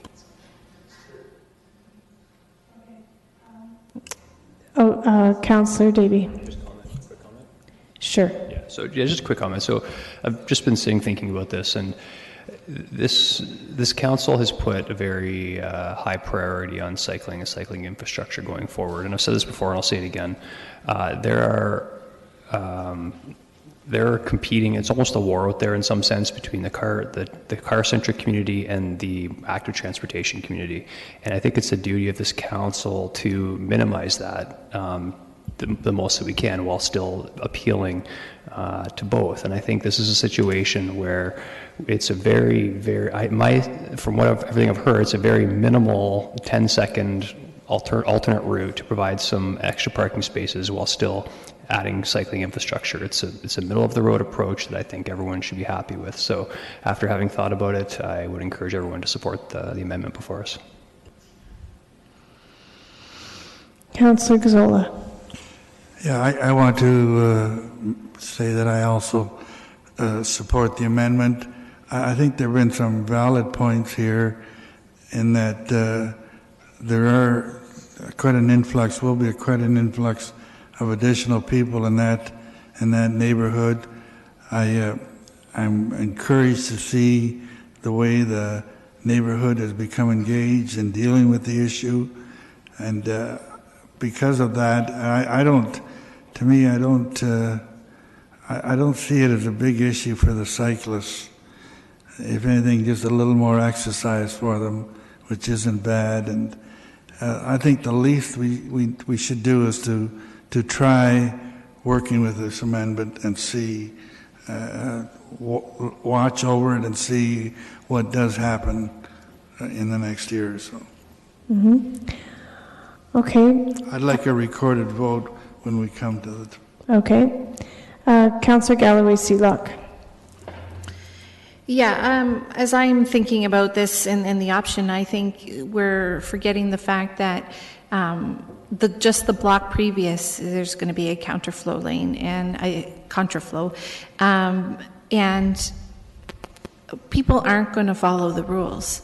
And I'm worried because we do set cycling as a high priority, and we're deferring to the car now and to the parking spaces that the car needs when we're trying to encourage more active transportation. And so I think in my opinion, it makes sense for us to continue to move forward with staff's recommendation for safety, for continuity, for the legal part of it, where if cyclists do it the wrong way, they're illegally cycling where they aren't supposed to in the wrong direction. And so I think it's something that, while I can appreciate there needs to be some parking, I am going to choose the cycling over the parking for this time. Thank you. I have a question for staff. Just and as the member of the Cycling and Trails Advisory Committee, I heard the other side. I heard the side of the cyclists' perspective, and with the hill, the grade differential between Margaret Avenue and Aaron's, it's quite you go down the hill, and so anybody who is seeing how quiet the street might be at the time that they're cycling, my understanding was that they're going. Can you let me know? Did you consider this recommendation in part because of the grade differential? Because that way we know that cyclists are likely to use the hill to gain the momentum to continue along Yonge Street. Through you, Mr. Mayor, no. The grade differential, and I guess you're relating to the speed differential that's created there, that's not something that went into the consideration. Mainly, it really comes down to the legality of biking the wrong way on a one-way street. Yeah, okay. And is there an opportunity for us to add more parking spaces along Maynard on the other side where the proposed cycling route, where the delegate has proposed a cycling go? Is there additional opportunity for additional parking? I believe that parking currently exists there, but I can double check, and we can definitely review to maximize parking in the neighborhood. Pardon? We can definitely take a look at that area and make sure that we're maximizing parking in that area. I'd really like to see that we can maximize the opportunities for parking in that area. I can recognize both sides of this issue, and being the ward councillor, it's something that I want to make sure that the residents have sufficient parking. At the same time, I want to make sure that the cyclists have a safe route and a connected route. So it's a tough issue. Councillor Ioannidis. Yeah, thank you, Acting Mayor Marsh. Having the benefit of knowing this area, for doing some parking there and visiting this area quite a bit, and I do recognize the need for the parking, and it's knowing that it's such a small stretch. You know what? I am going to side with the parking because I know the cyclists are just going to ride anyways. They're going to just do it, and I just hate to take away that precious parking, because to me this seems so weird to me to be saying this, but I know the parking there is so minimal, and to take that many spaces away would be very detrimental to that area, and so I will be not supporting I will be supporting Councillor Davies' motion and the residents' wishes on this one. Okay, with that, we're going to have a recorded vote.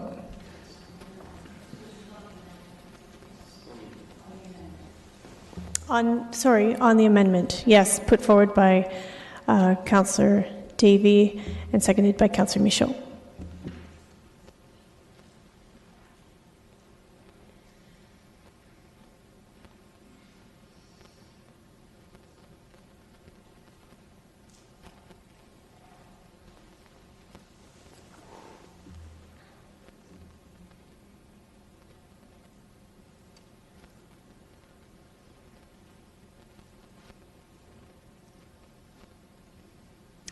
And that passes. All in favor?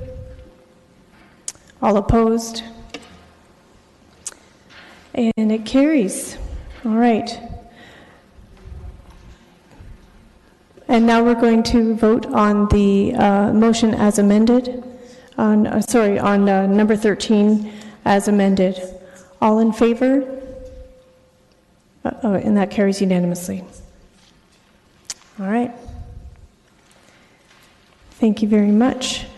We have a few more delegates in the audience waiting patiently. And so next we have a delegate regarding Councillor Ioannidis' notice of motion regarding disposable wipes. So Councillor Ioannidis, can you please bring that forward?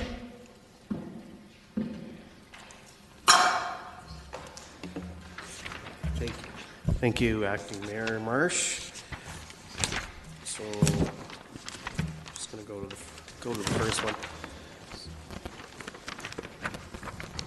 So I'll read out the motion that I'll be that's put forward is, whereas the province of Ontario, we're dealing with this one in particular with the delegate, is it the wipes? Okay, all right.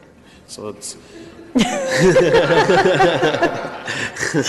got some serious topics and some less to... Right. Yeah, okay. Whereas in 2018, the City of Kitchener implemented a sustainable funding model water infrastructure project, WIP, for the city's water, sanitary, and stormwater infrastructure to ensure the safe delivery of these valid utilities. And whereas in 2018, a multi-year initiative approved through the WIP has already improved several key measures of water quality, and proactive maintenance has reduced the risk of flooding in high-risk areas. And whereas in 2018, the city has already seen a number of impacts due to the implementation of WIP, including 48% decrease in complaints related to discolored water, storm mains repairs increased by 27%, 300 metric tons of sediment removed from catch basins, and 2,200 properties protected against backflow and cross-connection contamination. And whereas single-use wipes are a $6 billion industry and growing, and are now being advertised as the clean alternative to toilet paper and are safe to flush. And whereas there is no one standard for what the word flushable means, and whereas single-use wipes are in fact not safe to flush as they are buoyant, are not biodegradable, and are unable to break down into small pieces quickly, and whereas single-use wipes accumulate in the sewer system and eventually clog the sanitary sewer system, costing municipalities hundreds of millions of dollars in additional repairs and maintenance costs each year to municipal sewer systems across the country. Whereas there is a lack of public awareness of the impact caused by non-flushable wipes being flushed down toilets, and consumer education outreach could play a large part in reducing the impact. Therefore, be it resolved that the City of Kitchener lobby the federal government to review regulations related to consumer packaging on single-use wipes to remove the word flushable, and be it finally resolved that this resolution be forwarded to the Right Honourable Prime Minister of Canada, the Honourable Premier of Ontario, the Minister of Environment, Conservation and Parks, the Minister of Municipal Affairs and Housing, the Association of Municipalities of Ontario, the local members of Provincial Parliament, the Region of Waterloo, and all municipalities within the Province of Ontario. Thank you very much. So now we have a delegate, Ms. Barbara Robinson.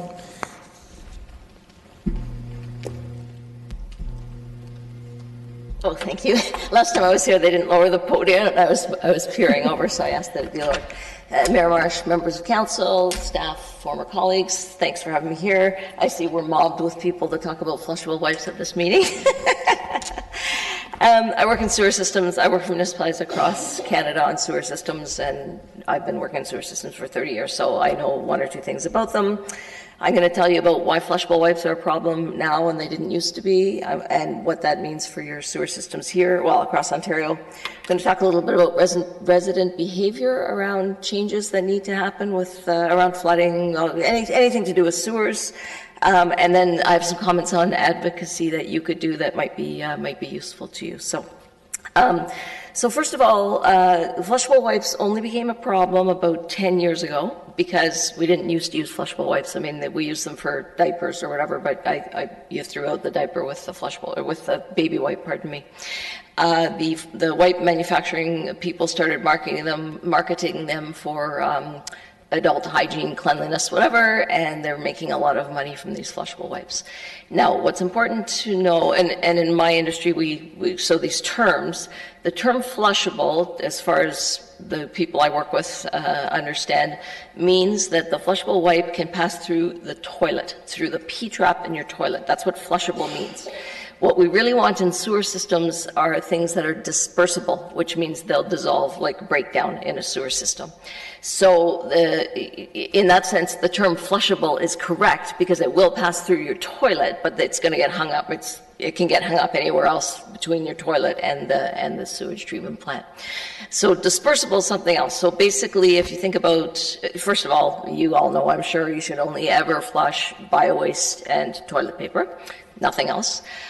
So in terms of dispersibility, if you think of single-ply toilet paper, you put it in your toilet and it kind of crumbles, and two-ply hangs around longer, three-ply is stronger than that. Kleenex even, it shouldn't be flushed because it has too much structure. Paper towel, forget it, because it's built to stay together when it's wet. The reason flushable wipes are a problem, well, first of all, they're made with, most of them have plastic in them. And what happens is the fats, oils, and grease that naturally occur in sewer systems, because we discharge them from our bodies and also down the kitchen sink or whatever, even though you all scrape all your grease off your things before you do the dishes, I'm sure. So the flushable wipes, the fats, oils, and grease stick to the flushable wipes. And then the other flushable wipes stick to them. And then we start the formation of fatbergs. And I should have brought you pictures because they're really attractive things. Anyway, yeah, I have lots of great pictures, but anyway, municipalities across Canada, the US, Europe are all seeing fatbergs now. There was a fatberg a few years ago in the city of London that was the size of a bus, and there was one in the south of England fairly recently, and literally it takes sewer workers like weeks to go down there. You can imagine, like, it's a pretty distasteful sort of job pulling, because it collects all it's disgusting. Anyway, but in terms of operating your sewer system, flushable wipes get caught in your sewer system, and they can even be small, the fatbergs. Even a small fatberg can cause a backup or a basement flood. I mean, it doesn't have to be the size of a bus. And some of your maintenance operations, flushing and all that, there may be fatbergs in there and the guys might not even realize when they're doing the flushing. So they can form anytime, anywhere, including in local sewers here. The other problem with them is they get to pump stations and they get caught up in the impellers, and again it makes a big, greasy, disgusting, smelly mess, and the pumps will shut down. So all of our pump stations, I imagine, have backup pumping or backup power or whatever, duty and standby pumps. However, it still is an emergency visit out to that pump station, the labor to clean those impellers. So it's costing you, because I've interviewed people around the local municipalities, it's costing you money to maintain these systems. So I'm just thrilled that you've brought this up.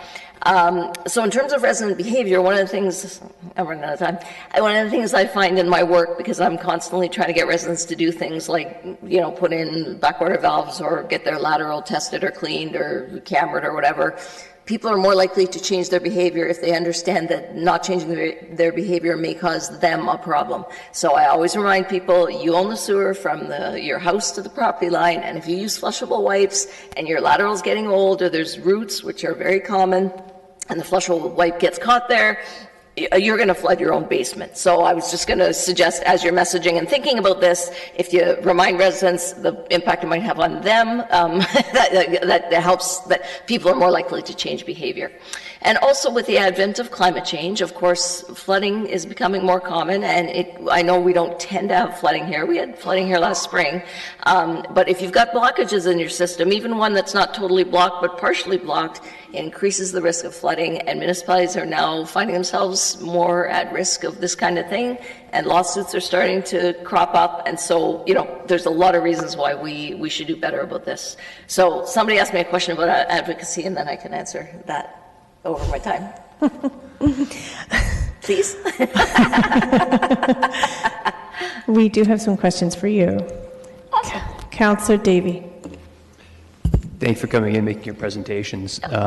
So just one question. Do you have any thoughts on advocacy? Any cost? Any thoughts on advocacy? Oh, well, thank you, Councillor David. As a matter of fact, I do. So jurisdictionally, in the U.S., my industry, so I sit on international sewer committees, as you can imagine. So my industry has been working on this for about 10 years.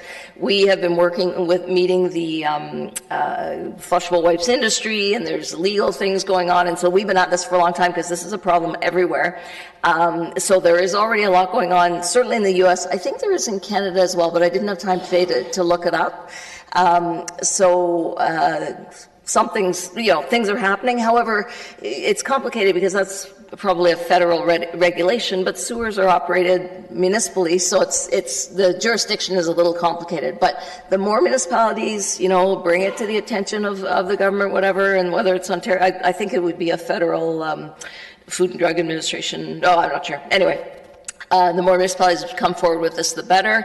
And the other reason I wanted to come tonight is just the more people understand just the basics of this kind of thing, then, you talk to your constituents and the more residents will hear or whatever, because I hope you guys will all go tell all your residents all that when you get home tonight. And the other thing is there is an expert on flushable wipes that works at the City of London, Barry Orr. And he travels the world talking about flushable wipes, so he's probably already got some ideas. Like you aren't the first municipality to say, geez, what are we going to do about this or whatever. So I'll send the contact information for him. If somebody should contact him and figure out there might be a whole group doing advocacy together. And of course, you'd probably be more effective if you did that. So thank you. Excellent question, Councillor Davey. All right, thank you. Yes, please do send along that information. We do have another question for you, Councillor Johnston. Oh, thank you. I was going to ask you the same thing about advocacy, but I will ask it a little bit differently. I'm going to say, in terms of education of people, and to go back to a point that you made, I think that to make people move on something, you've got to show them the money and how much it would cost them in their house if they had a problem with this. So. Ballpark figures? Do you have any ballpark figures? Oh, yes. So when I do media and I talk about this, if you have to get your a basement flood, it depends on what you've got in your basement, but not only is it costly, the average basement flood cost is like $40,000. Probably not from blocking your personal lateral. That would be cheaper. I don't have to get into that why, but to have to replace your lateral, $7,000–8,000. Then your insurance premiums might go up. There's a lot of things, but municipalities across Ontario have offered to pay for residents to install backwater valves or to have their foundation drains disconnected, all kinds of things to minimize flood risk. And even in areas where people have actually flooded, the uptake is not great, say 40%. In areas where there has been no flooding, uptake of some of these programs is 5%. And the municipality is literally giving you the money to put in a backwater valve or disconnect your downspouts or whatever. And so people don't know about sewers. They don't know they own a piece of sewer. So, it's just out of sight, out of mind. But with flooding being more common, I think it's starting to become more on people's radar screens. Whatever. Good. We'll chat further later. Pardon me? We'll chat further later. Oh, yes, about flooding, yes. All right, those are all the questions we have for you. Okay. Thank you. I think. Yes? Quick. Okay. So any questions of staff? All right. Comments. Please click in for comments. Councillor Schneider. Thank you, Acting Mayor Marsh. I would like to second this motion. I recall from our infrastructure tour at the Wilner Trail Sanitation Station, the big pile of flushable wipes that have been pulled out, and seeing that and just the absolute mayhem that it can put into our sewage system. So on behalf of our staff and in support of Councillor Ioannidis, I'm happy to second this and support the motion. Wonderful. Thank you very much. Councillor Ioannidis. Thank you, Acting Mayor Marsh. Originally, when I 6-7 months ago, I watched a documentary on this, and it just shocked me on the costs and everything else. And what really was shocking was that no one was even talking about this, or no one was like really advocating for this issue, and you know, it really was really surprising to me. And when I see our Federation of Canadian Municipalities and all the municipalities asking for money for infrastructure and everything else, and we're begging the feds to give us more money for infrastructure, and we have our own programs for accelerated infrastructure, when a real easy fix would be to eliminate this. But I know, recognizing that this is higher than us, and that this should be dealt at a federal level. But to me, there's a huge business case here that I think makes a lot of sense, that will not only save our residents, if this can get some traction, a lot of dollars in their infrastructure. And I was glad Mr. Robinson showed up, because I know, having through property management and owning properties and dealing with stuff that's been flushed down the toilet and the damage that it does cost, is rather significant. And I think any advocacy on that part, and education towards residents will hopefully they'll understand that these items are not flushable. And well, they are flushable, but they're not biodegradable. And also, this was what I heard loud and clear too from residents as well at the time when I put forward the motion on the climate change emergency, not to rest on our laurels. And so this was another reason why I wanted to put this forward, was to make sure that we keep advocating and keep the momentum moving forward. And in the future there will be more from me. And so again, this is something that I think is something that will have significant impact if there is some traction to it. And I hope more and more municipalities, and I hope the feds, and I hope even the province or whoever can advocate for us will pick this cause. And knowing that as well, that during election time for the environment is one of the big causes that are issues that are being discussed, and I think, hey, here's something here like we can work with. So hopefully this will be passed unanimously. I don't see why it wouldn't be, but I think as well, you know, earlier today I had some engagement with some residents that had concerns about other issues in Ward 7, and you know, this is an issue that deals with Ward 7, but it also deals on a worldwide issue. So I think this is rather important, and to that resident, I'm not forgetting about the issue that he has concerned with. Have talked with staff about it, and so I wanted to let that resident know, if he's watching, because I think he said he was going to be watching, that we'll be looking after that as well. So that's all I have with this. All right, thank you very much. And with that, we'll take a vote. So all those in favor? And that carries unanimously. Okay, next we have a delegate for Councillor Ioannidis' other motion regarding producer requirements for packaging. So back to you, Councillor Ioannidis. Thank you, Acting Mayor Marsh. Need lots of water to read all these things.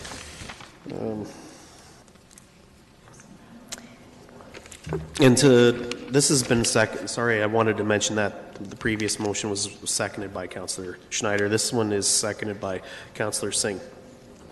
So whereas the Province of Ontario, through the Ministry of Environment, Conservation and Parks, has posted a discussion paper entitled Reducing Litter and Waste in Our Communities, and whereas producer responsibility has not been adequately addressed by the Province of Ontario, and whereas a successful deposit return program for single-use plastic, aluminum, and metal drink containers has been in existence in other provinces of Canada, including Newfoundland, Nova Scotia, and British Columbia, and whereas these successful programs have eliminated many of these containers from the natural environment, and whereas the City of Kitchener is committed to climate action and understanding our role as a municipality in the globalized world and the need to be prepared for the effects of climate change, and whereas the City of Kitchener has declared a climate emergency with the directive to provide continued support to corporate and community climate action. Therefore, be it resolved that the City of Kitchener call upon the Province of Ontario, through the discussion paper entitled Reducing Litter and Waste in Our Communities, to review and implement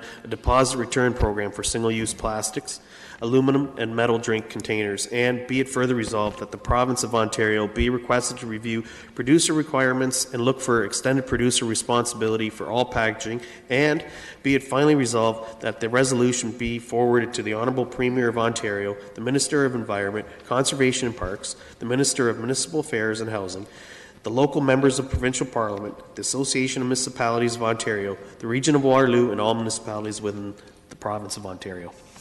All right. Thank you very much. And you have a seconder? Yep. Councillor Singh? Yeah, thank you, Madam Acting Mayor, and glad to second the motion. And it's really a day of advocacy, and rightly so. Why not, right? We have to place that challenge for us to do things better, and this is just one additional example of that. So I think we need to start encouraging a better aspect of, how we can improve our environment, drinking water, and inclusivity, so which is great. I do want to request for a change as a seconder. Hopefully I can. I don't know if it needs to be an amendment. It seems a minuscule. In the last, therefore, be it resolved, I believe. It's just where recyclable plastics instead of single-use plastics, so alternate it with recyclable plastics.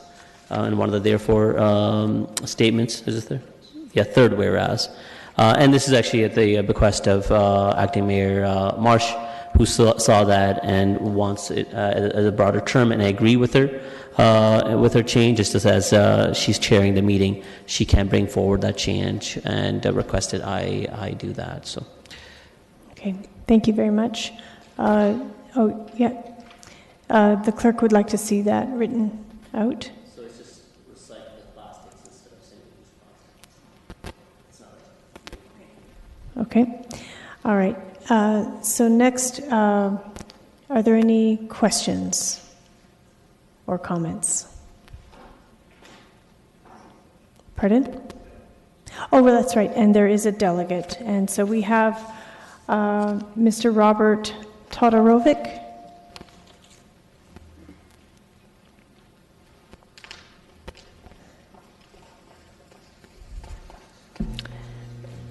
Thank you for hanging in with us in this. Hello, Madam Mayor Marsh, City Council, and staff. This is my first time ever speaking. I'm a little nervous, so hopefully you can be patient. We're not going to bite. You don't worry. You're going to be good. I was listening to the radio today, and Bill was doing an interview on 570 News regarding single-use plastic, and the problem that I have as a citizen is, we've all watched videos or documentaries on the pollution. Putting a deposit on a plastic bottle is not going to save the problem. It's not going to save the problem. Because it doesn't matter if this thing costs 5 cents or 25 cents. Some people, they just don't care. They're just going to toss it. The problem I have is Kitchener means a lot to me. I've lived here for 43 years. I've been here since the beginning when the blue bin cycle started. I've seen ups and I've seen downs with the blue bin. You guys need improvements on the blue bin and a recycling program that gives you a refund for a plastic bottle is not going to fix the problem. There's third world countries that don't even have a recycling program. By us band-aiding a problem isn't going to fix the problem. This is a bottle of water right here. This is an aluminum bottle. Now, if you want to give a refund for something that actually can do something and be turned into something without harming our wildlife, our fish waters, this is the solution right here. Coca-Cola is going to be the first one to come out with bottled water to a mass scale. This, Nestle, you guys have control because you guys are government. Kitchener is the leading role model for this blue bin program. Why can't you suggest to Nestle to come out with an aluminum bottle? And I'm not just saying I'm picking on Nestle, but I'm also a courier for Skip. I've done over 10,000 deliveries. Do you know how much single-use plastic I've delivered to people? It's absolutely ridiculous. It's ridiculous. I can't even believe it. When I have to give the food to people, I want to ask them, what are you going to do with that? Straws. One person paid for Mr. Sub for 6 bottles of water, $30. For 6 bottles of water. Do you think they're going to care about 5 or 10 cents from a recycling program? The problem is when plastic goes in to the landfill or it gets littered, it's not getting cleaned up. The recycling program has failed. This is the biggest problem. Plastic has to go. Back in the olden days, I'm sure you've had pop when it cost 25 cents or 15 cents in a glass bottle and it tasted really good. I apologize, I don't know your name, sir. But like glass and aluminum is more sustainable. This bottle of water right here, do you guys know how long this bottle of water will last compared to this one? This bottle of water expires in 2 years. This bottle of water expires in 50 years. If we ever had a natural disaster and we needed water, would you want it stored in this or in this? Now, I know you guys have a big task in hand, but we are the leaders of this Blue Bin program. And the community, I'm actually embarrassed that there's not more people here talking about this, because this is a huge problem. It's not a Kitchener problem. This is a world problem. And Canada is a first world country, and we have to be leaders. This is never going to go away in a third world country if a first world country says, we don't want this no more. You guys can make this happen by saying, we don't want plastic no more. If we have to go back to glass, so be it. Some stuff from the past, you know, if it works, why change it? Because it looks more appealing? We can see, oh, it's orange pop, or it's root beer, or it's, you know, whatever, Mountain Dew. It's all eye appealing. That's what plastic is. So we can see our product. You're getting a pop. We all know what a pop is. We don't need plastic. Plastic is like, we don't even know the problems yet with all the plastic. We've been drinking bottled water for the last about 20 years. We still don't know all the problems that we've encountered by this product. And not only our fish and wildlife, they're getting affected by this. And they're saying like 2050 that we're going to have more plastic in the water than fish. Like 25 cents or 5 cent deposit is not going to fix in time for 2050. To fix 2050 is to ban this product. They've got rich off this product. They can switch to this, and if they need a name, Crown Bottling Service in Mexico makes all the pop cans and everything for everyone pretty much in the world. Okay. You know. Thank you very much for your comments. We may have some questions for you. Councillor Ioannidis. Thank you for coming in. Excuse me, I didn't catch your name. Was it Robert? Robert Todorovich. Robert, thank you so much for coming in. I agree wholeheartedly with what you're saying, and I appreciate everything that you've said. And one of the things, the reason why I'm putting this forward too, because I know the federal government is looking at banning single-use plastics. Mm-hmm. So why I'm putting this forward is to provide an alternative. So back in the olden days when you got your milk or you got it was a deposit system. So that way it would encourage residents to reuse those instead of just throwing them away or breaking them or whatever it is. So that's the reason why I put this forward. Yeah, no, I'm not bashing you for it. No, I know you're not bashing me. I appreciate what you're doing. But back in the day, it was either aluminum or glass. We didn't have plastic. And if that's a Coke product and that's what they're doing, and if that's suitable to what the standards are, then good for Coke. But until that day comes, like as you say, like even Japan's doing it with like juices and stuff. You know what I mean? Yeah, We got to start pushing, or I can't, but the government can start pushing. Again, and that's another reason why I'm putting this forward is to keep hammering everybody and let them know we need to change, we need to change, we need to constantly change. And so I know this deals with at a greater level and it can't be solved in Kitchener or anything, but that's the reason we got to start somewhere. We got to keep pushing forward. I appreciate I agree with you wholeheartedly. There are no other questions for you, but I want to thank you again also for coming in.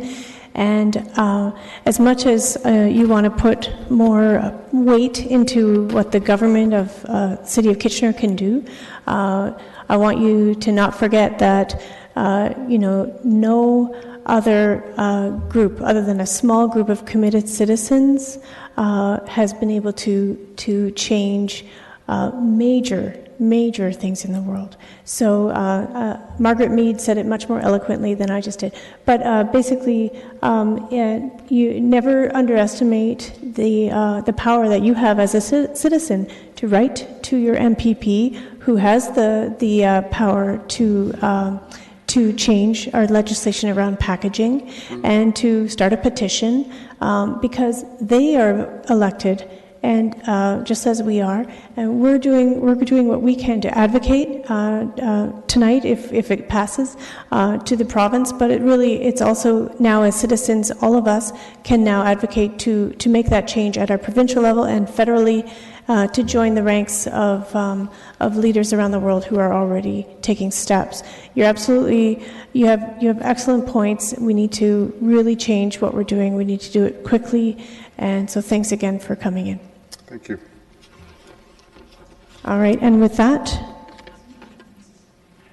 Paul's amendment needs a seconder, I'm told. Councillor Johnston.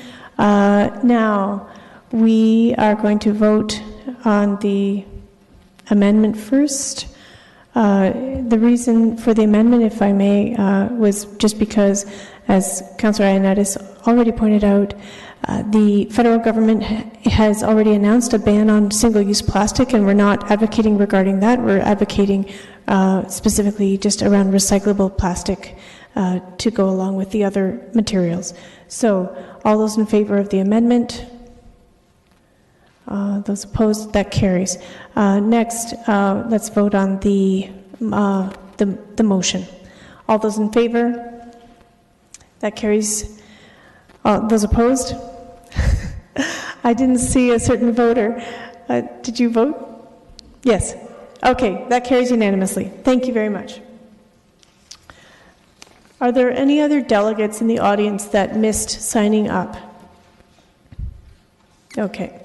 So now we're going to go back to reports of committee.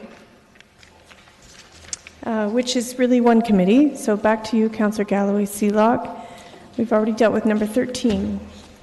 Right. So it's moved by myself and seconded by Councillor Dave Schneider that items 1 through 12 and number 14 be approved. Okay, all those in favor? We are now approving the report of the committee, Committee and Infrastructure Services Committee meeting.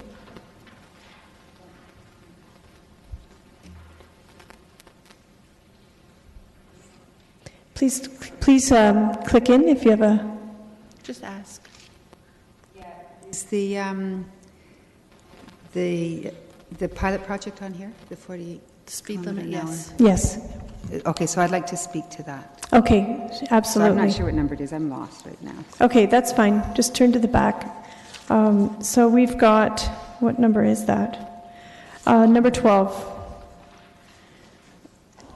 That the proposed neighborhood speed limit review pilot project outlined in Development Services Department report be approved? Yeah, sorry, yeah. Okay. Go ahead. Go ahead now? Mm-hmm. Okay, so I think what we've got before us is, where what we approved at committee was 3 proposed areas which have been identified. And I think it's a great idea to proceed with this pilot project and to collect qualitative and quantitative data to determine the impact of reduced speed limits on residential roads. I agree with staff, and this is with an exchange I had earlier in the last day or two, that downtown neighborhoods are different in character and density than the neighborhoods that were chosen. They're not the same. I don't doubt that speeds are generally lower due to narrower roadways, a more mature tree canopy, and the higher presence of other modes of travel, such as the LRT, buses, cyclists, and pedestrians. I think this information is information that could be very useful as we try to decide whether the city wants to introduce a 40-kilometer-an-hour limit across the board, whether enhanced traffic calming measures would suffice, or a combination of both. I decided to go back through my email to see how many speeding complaints I'd received since January in Ward 9. The total is 20, and this does not include phone calls I have dealt with separately. This is a lot higher than the 7 listed in the August 12th staff report. And I realize that staff would not necessarily know about all of these complaints, so I'm not questioning their data. I'm just trying to provide a more realistic overview of the problem. Some of the comments that accompanied these messages, and this is sort of my qualitative presentation, are things like, it's a time bomb. It's an accident waiting to happen. We do not feel safe. Students don't feel safe. It's a nightmare. With school closures, students have to walk further across busy streets. So I would like to request that a downtown neighborhood be included in the pilot project that would be in either Ward 9 or Ward 10.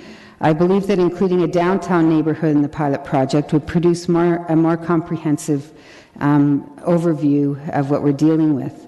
We can think of it as a control sample, a sample area that we already know the traffic patterns of, and things that calm traffic, as already mentioned. I'd be happy to work with Councillor Marsh and staff to come up with a neighborhood that would make sense. So I don't want to propose a particular neighborhood because I don't have the data across the 2 wards. But I would like to request that a neighborhood in the downtown area in either Ward 9 or 10 be part of this pilot project. These are just my notes. I don't have this. So that's an amendment that to that. Is there a seconder for the amendment? Well, I don't know what to say. Councillor Galloway-Sealock. Okay. All right. Are there any questions or comments regarding that amendment? Councillor Galloway-Sealock. Yeah, it sounds like a conversation's already happened, so I'm assuming staff are prepared for this to come forward.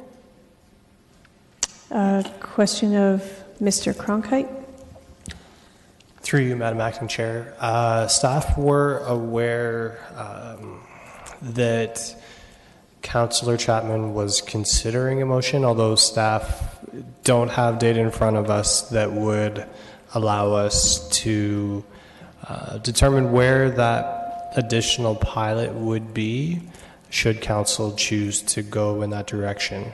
The one thing that I would caution is that a 4th pilot has not been budgeted for or accounted for, and we want to make sure that when we look at these pilots that we're focusing in on a manageable workload, which is another reason we focused in on 3. So this will increase that workload. It will result in more work for staff. Yeah, do you have an approximate, not knowing the exact area that it would encompass, do you have a ballpark figure on what that additional one would cost?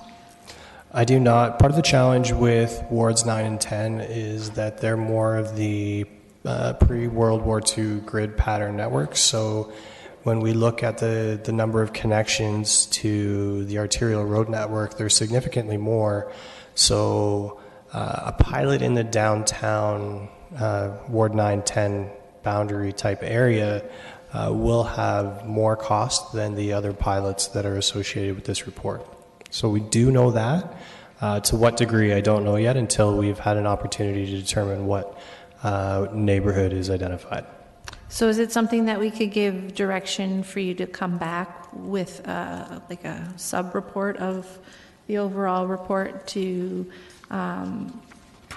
because we're not doing this until next spring anyways, right? That's when we're starting the pilots? Through you, Acting Mayor, we were actually intending to launch these pilots in the fall. Okay. I just forgot. Is there any way that you could still come back with a report with respect to this motion so that we can have a little bit more rationale or costing behind it? It might not start at the same time the other pilot projects do, but would staff be able to put something together? Through you, Madam Acting Mayor, if, the one thing I did forget to mention is that every one of the 64 neighborhoods have actually been costed out, so that's an error on my behalf. We do have them costed out, but we don't know which one it would be without sitting down and defining that boundary. But as you'll see when you go through this, the downtown neighborhoods are substantially more expensive. So I guess I still come back to, if it's not that much work, can it come back to a future committee or council meeting for us to, so basically defer it so that we can get that information, you can find the right area, the right amount, and then we can make a decision at that time.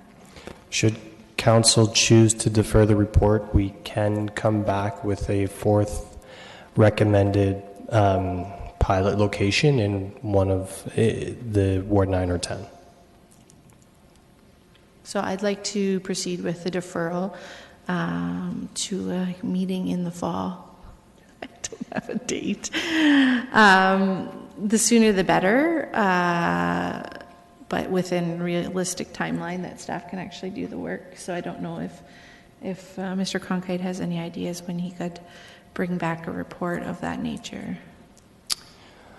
Through you, Madam Mayor, it's a pretty quick, it should be a pretty quick turnaround. It's a matter of identifying what staff feels would be the most appropriate neighborhood within the defined areas.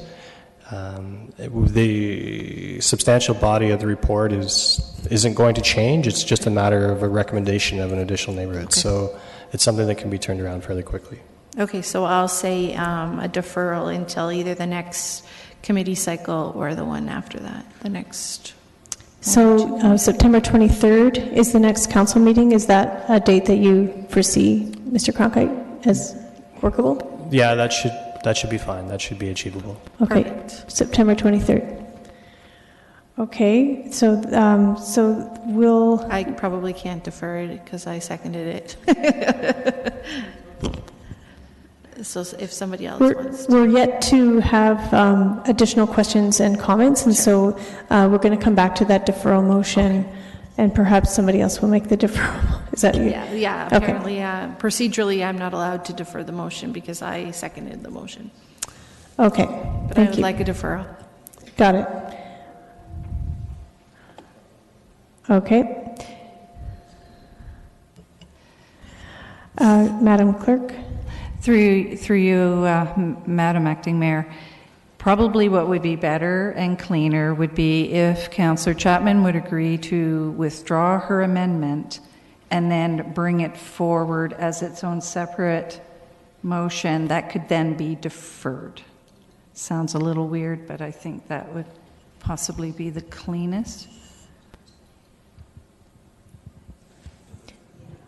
Pardon me? Because staff still needs a direction. So, okay, so to not make it sorry, if I can understand correctly, to withdraw this as an amendment now, vote on the actual, and then come back and make this a motion. Okay. All right. So, yes, I think, Don't worry, we're going to have a conversation and everybody will have a chance to speak. Absolutely. So I think what we're going to do is we're going to deal with the procedural part at the end. What I want to do is have a fulsome discussion about this topic, and then we'll do the right votes at the right times after we've heard from everyone who wants to speak. Okay? All right. Councillor Davey. Thank you. So just to clarify, we are discussing what now then? Are we still discussing the original motion, or are we discussing Councillor Chapman's? So we're discussing either one. Okay. If you want to speak to just the item before us, that's fine, or the amendment, or both. Okay, thank you. Sorry, I'm just trying to track. Yeah, just a question of Mr. Cronkite. Why did you go with 3 pilots in the first place? Through you, Madam Mayor, it really is about the magnitude of the pilot itself. We've chosen areas that we feel adequately represent the data, both qualitatively and quantitatively, that we would like to collect. And at the same time, it's a manageable scale that staff can work with. Adding an additional pilot area, in all likelihood, won't generate any additional information that, it'll be useful information, but we feel that we can get sufficient information from those 3 pilots. So we wanted to make sure that we focused on, again, on a manageable scale that was both cost-effective and reflective of what we believe Council is trying to achieve through this program. Okay, and I'm recognizing that Mr. Reedman isn't here as well, but are you able to comment now, or would you require more research whether staff has the staff complement to do 4 instead of 3? Through you, Madam Mayor, I am confident that we have the staff complement in Transportation Services to be able to handle an additional pilot should Council go in that direction. Okay, that's good. And last question, sorry, I don't have the dollar value in front of me. Can you remind me what the total cost for the 3 pilots was? I just like that as a ballpark reference for the cost per.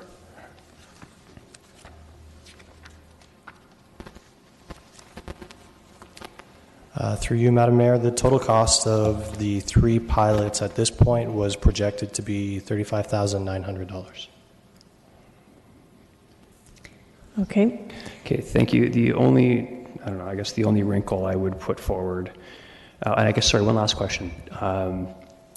As an alternative, if one of the other pilot areas was removed and replaced with one in Ward 910, would you have any concerns with that? So we're still at 3 and it's still at the approximate same budget. Through you, Madam Mayor, staff were very careful in selecting the pilot locations that were chosen. We do feel that there is merit to all 3 pilot locations. So I would recommend that we move forward with those 3. I think what the discussion really needs to focus around whether it's these 3 pilots or these 3 pilots in addition to a downtown pilot. Okay, that helps.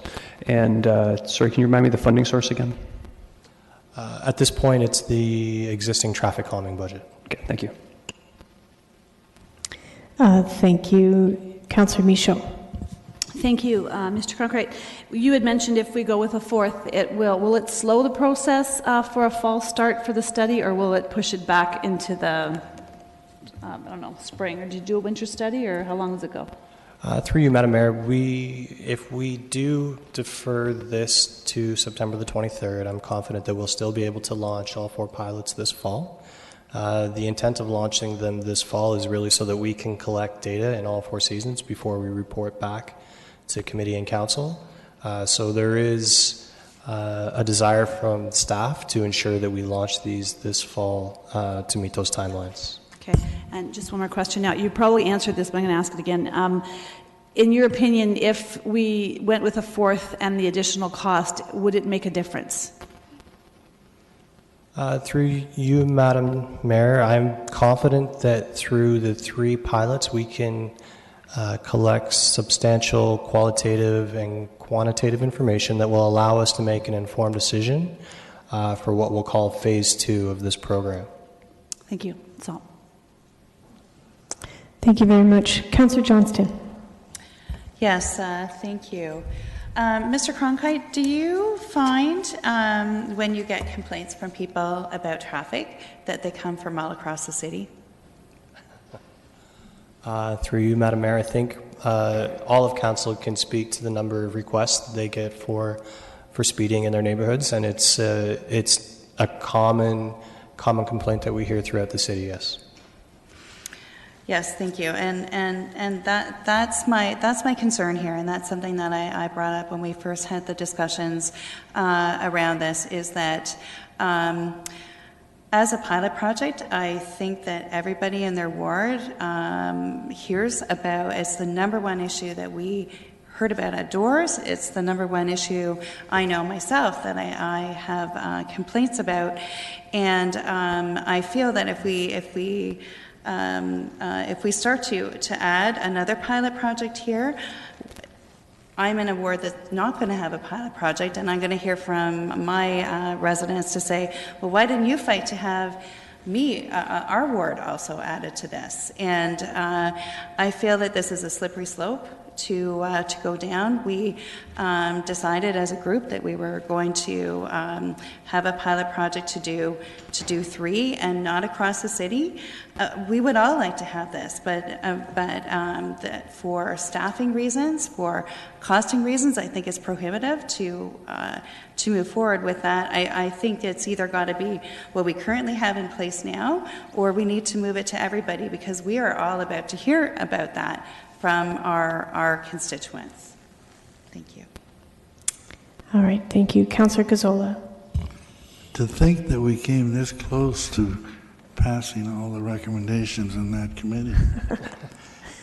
I'm not prepared to move from where we're at. We had an opportunity at the committee meeting to have a thorough discussion on this. What we're doing here now is having a discussion with staff. Staff made their presentations. It's now up to council. The buck is here. I don't see, we'd all like to have be part of the study. I noticed the study did 2, 4, and 5, and 3 was left out, but c'est la vie. Staff did a very thorough job in coming up with the criteria as to what should be picked and for whatever reason. So if we didn't like their criteria, we should have hammered it last week at committee meeting and changed it. We didn't. We accepted their criteria. I'm not hearing any explanations as to criteria that fits Ward 9 or 10 or 6 or 7 better than we've already discussed. So quite frankly, I think we need to start to move on. I know Mr. Cronkite is saying that that they'll provide the staff and all that, but I can see if you increase his task by a third, I can see that it's other things that are not going to get done or be susceptible to be slowing down. So I think we had this discussion. We had a long discussion. We came up with an area. Now let's move forward. So I won't support increasing the test area, and I won't support a deferral. I just want to go home. Not yet. Councillor Singh. Yeah, thank you, Madam Acting Mayor. I'd like to assume, and I'm probably correct, that Councillor Chapman is not trying to circumvent the process and just include something that would benefit or improve, area or parts of the area that she represents. I think she said that she feels that there may be additional data that could benefit the pilot project by having downtown included. But what I'm hearing from staff, and that's why I was open to that suggestion, that that's not necessarily the case. Correct me if I'm wrong. And the other is, why did not staff, just so that if we go in the direction which I think more encouraging, that we accept the pilot projects already outlined by staff with the funding model that's already been articulated, rather than making alterations at this point or deferring it to a later date. Why did staff not choose a downtown boundary or area as part of the pilot projects?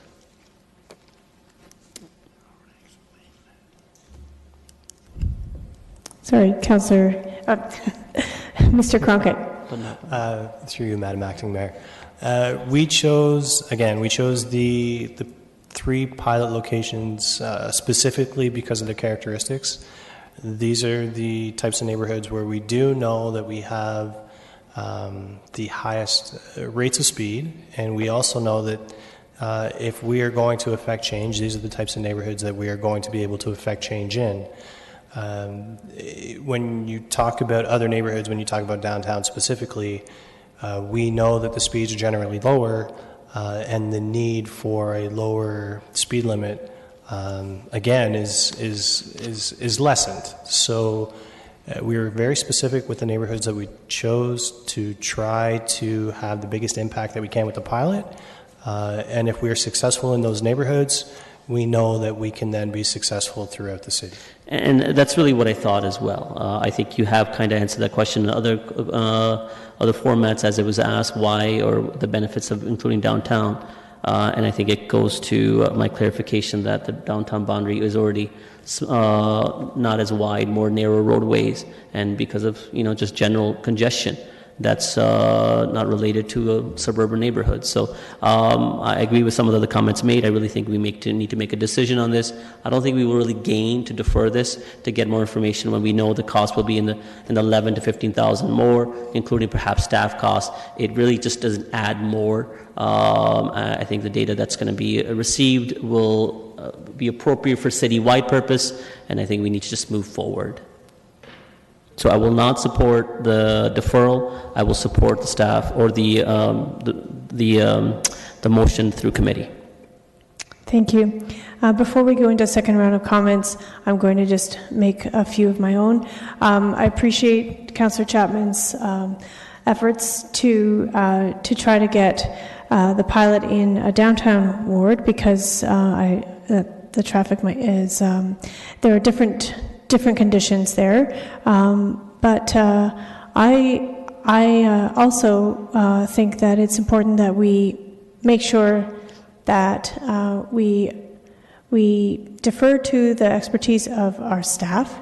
If they have chosen the 3 sites, in part because they recognize that traffic is a little bit slower in generally speaking in downtown wards, then so be it. That is surprising to me, because I'll tell you that I get a lot of traffic calming complaints, like traffic speed related complaints every week, all the time. It's not daily, but it's almost daily, and I think that I'm really just looking forward to the results of this pilot coming back to council, so that we can then move forward citywide and be done with it. I don't feel the need to see more locations for the pilot project at this time. Let's just get it in the fall. I'm very happy to hear that it's going to be in the fall. And should the should the amendment pass, I wouldn't want to see the other 3 locations be delayed at all. If they're able to move forward next week, or in terms of beginning to phase it in, then I'd want to make sure that is our direction to staff. All right. So comments, Councillor Chapman. Yeah. Just for clarification, this isn't about Ward 9. In fact, at committee meeting, I was proposing that the whole city reduce its speed limit to 40 kilometers an hour. And my motion today, or my amendment, was based on a resident who pointed out to me that there was no downtown ward in this, or neighborhood, because it wouldn't be the whole ward, of course. I will withdraw my motion and my amendment and my deferral. But I also, before I do that, I wanted to point out that the cost of the area, and I'll do this just to expedite things, right? The project was $35,000, but that was only $20,000 of that were for the signage and the installation. The other $15,000, I presume, would not change if you were to add another area. Is that correct? Mr. Cronkite? Through you, Madam Chair, it would change as well because that other $15,000 is for education and communication. So if we add another pilot, we have to scale up the education and communication component as well. Oh, in that area.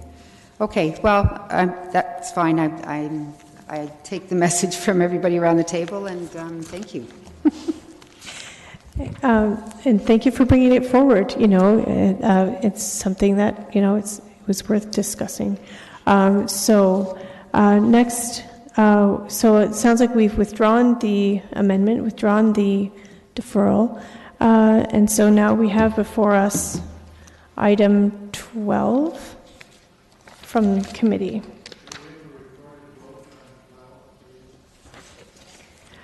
Recorded vote has been called on 12.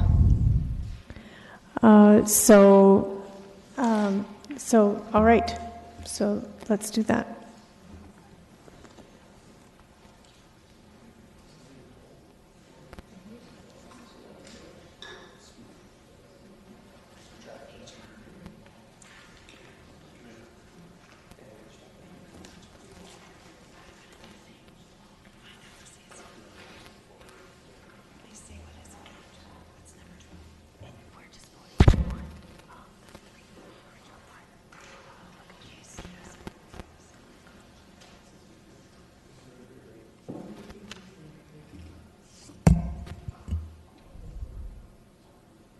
And that carries unanimously.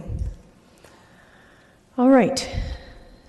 Back to the rest of the Committee and Infrastructure Services Committee report. That has been moved by Councillor Galloway-Sealock.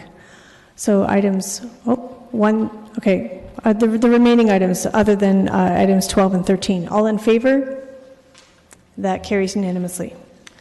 All right.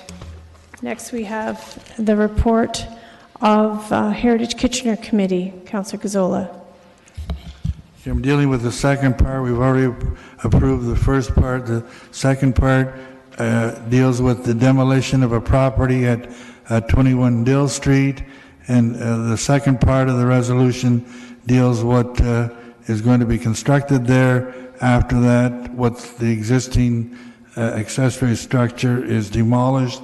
And there's a condition also here that the final building permit drawings be reviewed and heritage clearance provided by heritage planning staff. Prior to the issuance of a building permit that's been moved by myself and seconded by Councillor Chapman. All those in favor? And that carries. Next we have the report of the Audit Committee. Councillor Davey. Thank you. It's been moved by myself and seconded by Councillor Ioannidis that the single item from Audit Committee be adopted. That is the 2018 audited consolidated financial statements of the City of Kitchener that they're approved, and it was an excellent report. Excellent. Really? Councillor?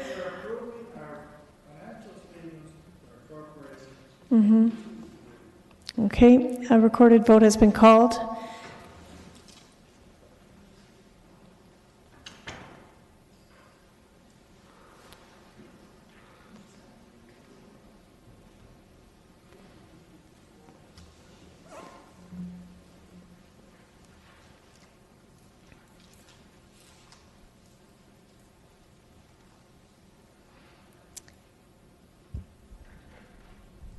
And that carries unanimously. All right. Next, we have no unfinished business. Question and answers. Seeing none. Do we have a mover for the bylaws first reading? Councillor Michaud, seconded by Councillor Ioannidis. All right. Pardon? Help. Oh, we have a late starter. Madam Clerk. Through you, Madam Mayor, I have one late starter regarding CIS report number 9, on-street parking regulations concerning North Hill Place. Okay, thank you. That is noted. Now, do we have a mover to go into committee of the whole? Councillor Schneider. All right. Oh, Councillor Gazzola. Yeah. I'm sorry, I was doing my paging duties when this came up. Questions and answers, I missed it, okay? I was on the tour. I have a question, if I could, please. Mm-hmm. I would like to ask staff about the crossing for the LRT for the Vanier area. Where does that stand? Has it been finished? Has the land all been acquired? Can we get an update on that, please? Mr. Cronkite. Through you, Madam Mayor, staff are still on track based on the timelines that were submitted previously. With so work that is under the city's control. So could you just please go over those timelines that we're working with for the knowledge of everyone? Through you, Madam Mayor, our timelines that were shared previously were to construct by the end of 2019. So we're going to meet that deadline? We're still on track to meet those deadlines, yes. Yeah. All right, that's fine. Thank you. All right, thank you. All right, so let's see here. Procedurally, Madam Clerk, we have a mover for committee of the whole, and we did that. Yes. Okay.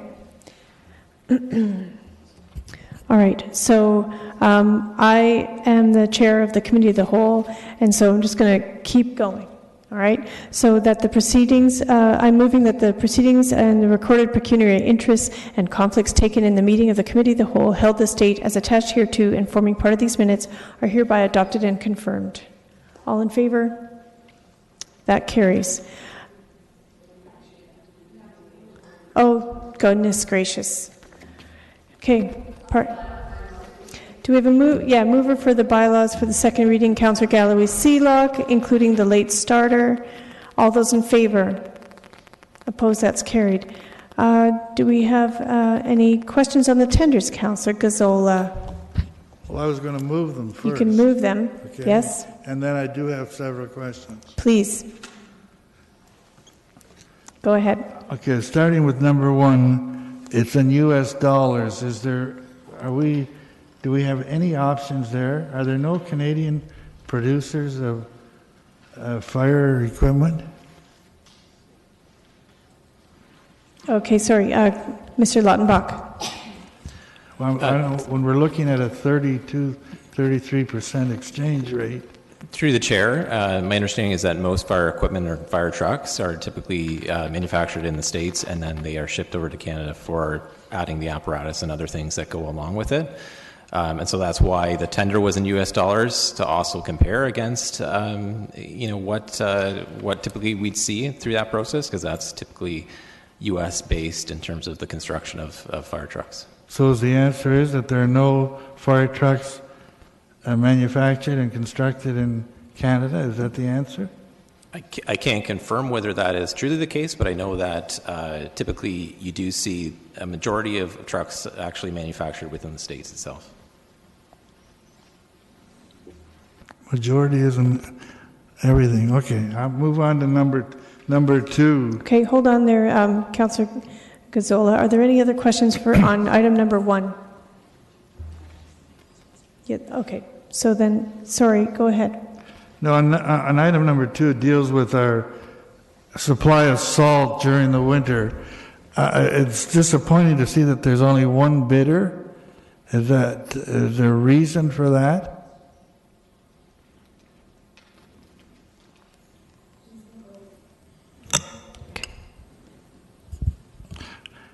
And an added question while you're thinking about it is last year we had a supply problem, did we not? I'm just wondering where we stand for this coming year. Seems to me in February we were searching all over to get some salt. Do we have that covered now?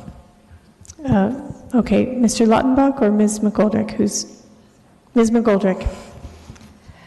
So through the acting mayor, sorry, we were just conferring about the one bidder. So as the report mentions, this is put out through a purchasing cooperative.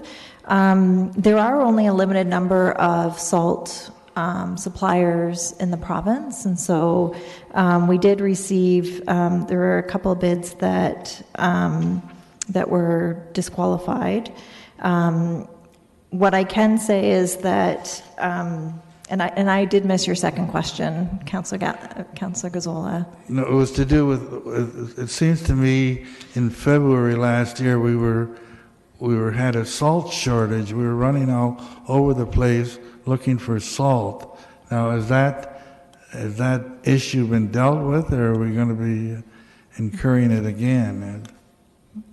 So through the acting mayor, the issues last year were related to a strike at the mine, and specifically trucking issues in getting the salt from the mine. There was ample supply at the mine itself. It was getting the material out to municipalities and consumers across Ontario. At this point, it looks like those issues have been addressed. We continue through the course of winter to monitor salt supplies and utilize whatever means we can to ensure that we have appropriate supply. So last year, we canvassed other municipalities within the purchasing group as well as outside, and we also looked at and utilized our own hiring trucking firms to do the transport on our behalf as well. Okay, I didn't realize it was a trucking issue. I thought it was a salt mine issue, but that's fine. Okay. Fine, yes. We have additional questions from other councillors on number 2. Okay. Oh, sorry. I just wondered what the difference between treated salt and coarse highway salt is. I mean, it's a substantial difference in price. So the treated salt does have a wetting agent associated with it to prolong the activation associated with the salt product itself. The city actually, and I believe council has toured our operations facility, so we have the capability of providing, doing that mixing and providing that additional treatment within the facility. And so that's why we're looking at the coarse salt. Okay, thank you. Okay, additional questions, Councillor Gazzola? On item number 4, the snow blowing cul-de-sacs, we were going to do 4 ourselves, and we've contracted out 5. What did we do last year? So through the acting mayor, last year we had all 9 routes covered by contracted services. That being said, there was a performance issue with one of our contractors, and so we're not continuing with their services. So what does this do to our budget and our costs? So we're not anticipating any significant increases in terms of budget. We've looked at the routes themselves and made some modifications to the routes, and then we've looked at which routes that the city which are the plow routes that city staff undertake, and what would be most amenable to incorporating the cul-de-sac maintenance. What this may mean is that on those routes, there may be a little bit of additional time in terms of plowing the road, but it would still fall within the maintenance standard. Well, keeping in mind that we're doing several pilot projects dealing with snow this year, right? Will that have any impact on that? No. So through the acting mayor, no, it won't. The pilot projects are related to the sidewalk maintenance, which is a different set of staff. Thank you. Okay, additional questions on item 4? Councillor Chapman? No, mine's on the next item. Okay, on 5 as well? Okay, and Councillor Singh on 4? Okay. Yeah, thank you. Just very quickly, I'm glad that we're using an approach where we will do some ourselves and the rest we will continue to contract out. Is the effort to see what their results are and differentiating from the two, doing internally and externally, and will that be something that will be reported on as to the results afterwards? So through the acting mayor, you may recall through the comprehensive winter maintenance review that it was a desktop audit, but that review was performed by the city auditor with the suggestion that we should continue with contracted services. We may have additional learnings through this year. Our intent was not to report back, but to look at normal course of business decisions related to any takeaways from the year. So there would be some aspect of reflection on how comparison difference of doing it ourselves or as opposed to contracting. And if we continue to move forward with the contracting, would we take lessons learned, experiencing ourselves and mandating as part of future contracts? Yeah, so through the acting mayor, normal course of business on an annual basis is to review what went well and what could be improved in terms of the winter season and taking those lessons and applying it. And so certainly around the contractual obligations of the contractor, looking at performance management, those types of things, those are lessons learned that were applied. Okay, that's good. And I think it's pretty late at night to really go to the minuscule aspects of this sort of thing. But again, during my time at council, I've had frequent complaints and during winter times, and it's a lot of times related to how we manage snow removal along cul-de-sacs. And I'm glad to see that we are trying to make things better, or that's what I'm hearing. And so I'll try to keep an active eye and see what type of result differences are, because we do need to continue to improve, because it's actively something that gets complained about. So, okay. Thank you. Councillor Chapman on number 5. Yeah, is this a service that we've always sourced out, or is this a new thing? So through the acting mayor, the city has undertaken building condition assessments and energy audits in the past. However, a comprehensive consolidation of looking at the building condition, energy audits, and accessibility has not been done where it's all packaged together. So this is the first time we're providing this service. And typically these types of works, whether it's bundled together or separate, are contracted out. Okay, because it just seems to me that, given the facility tour we had earlier this year, I mean, staff did a great job at, showing their professional abilities to identify the problem areas and work that needed to be done. So it just seems odd to me that we're thinking about contracting this out at this point. So if I could just respond to that, the tour that was provided to council, there was building condition assessments completed as part of the leisure facilities master plan, and so we tried to highlight some of those elements. Staff are certainly professionals in building sciences, but they also have a very full regular work day, and so it really does make sense to incorporate a consultant expertise in terms of providing these specialized services. Okay, thank you. Thank you. On number 5, Councillor Davey. Yeah, two things just to help out a bit too. I believe Councillor Gazzola had declared a conflict on item number 3, so I'll move that instead. Okay, thank you. But on number 5, I just wanted to check. I was looking at the budget, and the majority, the largest funding source is the Ontario Audit and Accountability Fund. Is that the same fund that the current government announced earlier this year? That's correct, yes. Okay, good. So this was the one that initially it came out, we were sort of, to be fair, where I think as a municipality, and I certainly was a tiny bit offended, like, hey, we run a tight ship. But I'm actually really happy to see that we found a way to apply this to make sure that our buildings are more energy efficient, so this is great. Yeah, I'd like to echo Councillor Davies' comments to applaud staff on the creativity in looking at that angle of an audit and taking advantage of the provincial dollars. Thank you. Councillor Gazzola. Yeah, I am still not clear on this project. It's a result of a grant that we received. I know the Premier talked about it again in his speech last week at AMO.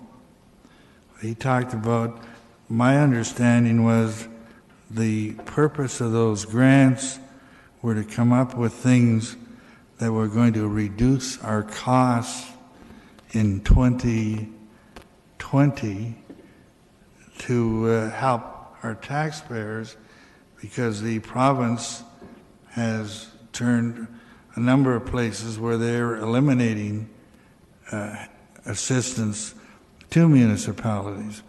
So my question is, what gains do we expect from this study? And is it something that is going to help reduce our tax levy in 2020? Because I thought that's what the purpose of that grant was, and listening to the Premier again last week, that's what it sounded like. Ms. McGoldrick? So through the acting mayor, we certainly expect to be able to generate savings associated with the findings, in particular of the energy audit, and there's likely some low-hanging fruit that we can capitalize and perhaps make good decisions in terms of the payback associated with the energy reserve that council approved through budget. And so we would be looking to invest in the facilities in terms of energy upgrades to ultimately capitalize on savings. To Councillor Gazzola's question around whether it would result in reductions in the tax rate for 2020, it would be premature to suggest that that would be possible. I thought that's what the purpose of the grant was for, to help offset things that the province were going to cut out in 2020. Mr. Chapman? Through the chair, Councillor Gazzola is correct that the Premier has talked about this program on multiple occasions. What I can advise is that the program details are very specific.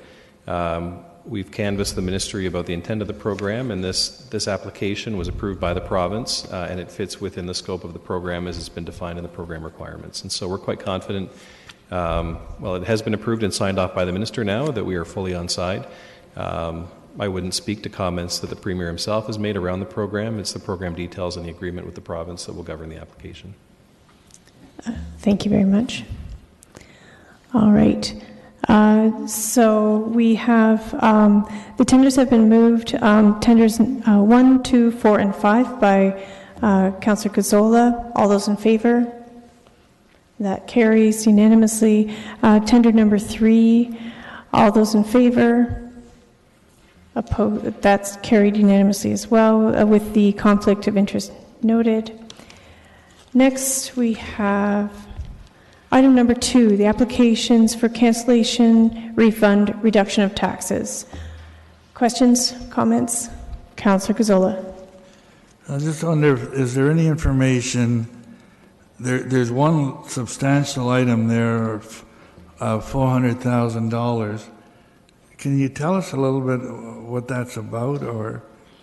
And the second part, is this something that we're advised by MPAC? We don't do this, we don't just do this on an application.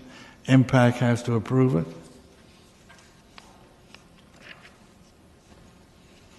I'm just wondering if you can just give us some indication of... Yep. Okay, Mr. Lautenbach, let's give him a chance to answer. Through the chair, a substantial amount of the large balance is related to a particular property where there was some damage associated with making it eligible for reduction. It is an application-based process, but MPAC does inspect these properties to ensure that there's compliance associated with what's being proposed through legislation.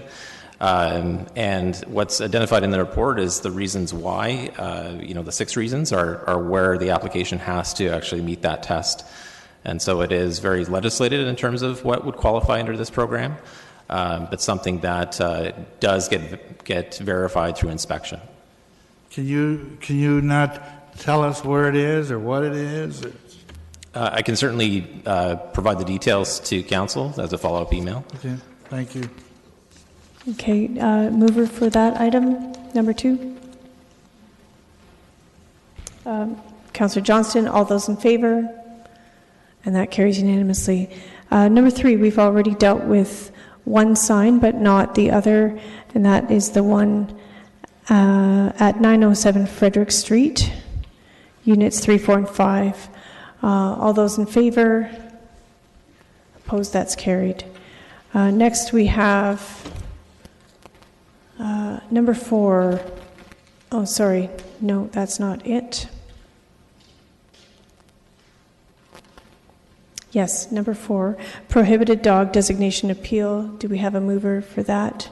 Councillor Michaud, any questions? All those in favor? That carries. Number 5, appointments to Economic Development Advisory Committee. Do we have a mover for that? Councillor Michaud, all those in favor? Opposed? That's carried. Encroachment request at 18 Guelph Street, sidewalk and landscaping. Can I get a mover for that? Councillor Schneider, all those in favor? Opposed? That's carried. Next, we have an encroachment request on Queens Boulevard and Spadina Road. Councillor Singh, all those in favor? Opposed? That's carried. Then we have a land exchange with Waterloo Region District School Board. Councillor Galloway-Sealock is moving it. All those in favor? Opposed? That's carried. All right. That is it for the committee of the whole. And I'm going to move that the proceedings and the recorded pecuniary interests and conflicts taken in the meeting. Yes. Councillor Davey. Sorry, I just did have a question on item 9. Okay. It is for information only. I'm not sure in council if that needs to be moved out officially or not. It does, so I would move that out for discussion. Okay. All those in favor to move number 9 into discussion, put your hands up. Everybody. Okay. And that carries. Go ahead. Okay, yeah, just one quick question. I went through the totals here, and it looks like we came in way under budget on a whole bunch of things, which is great. But my only question is, are all of the budgeted amounts mirrored by the awarded amounts? And for example, if you look at the very last one, the budget amount was $900,000, and it came in at $282,000. Is there still further allocation of dollars that are coming out of that, or did we just actually do that well? Okay. Mr. Cronkite. Through you, Madam Acting Mayor, in terms of the last item specifically, that's the 2019 cycling pilot projects. What you see in terms of the amount of the award here was simply the install. There's a significant amount of body of work that's not included within this tender that would apply towards that $916,000. So we didn't just do that good. There's more money to be taken. That was exactly my question. I'm going to leave it for now because it's getting late in the evening. But in future reports of this nature, if that could just be denoted, it might help, because to me it looked like we saved $2 million when we possibly didn't save anything. So just a point. Thank you. Okay. All right. So actually, we need to have a motion to that this committee of the whole rise and report. Councillor Ioannidis, all those in favor? That carries. All right. And so I'm going to say it for the third time. Move that the proceedings and the recorded pecuniary interests and conflicts taken in the meeting of the committee of the whole held this date as attached hereto and forming part of these minutes are hereby adopted and confirmed. All those in favor? That carries. Okay, next we have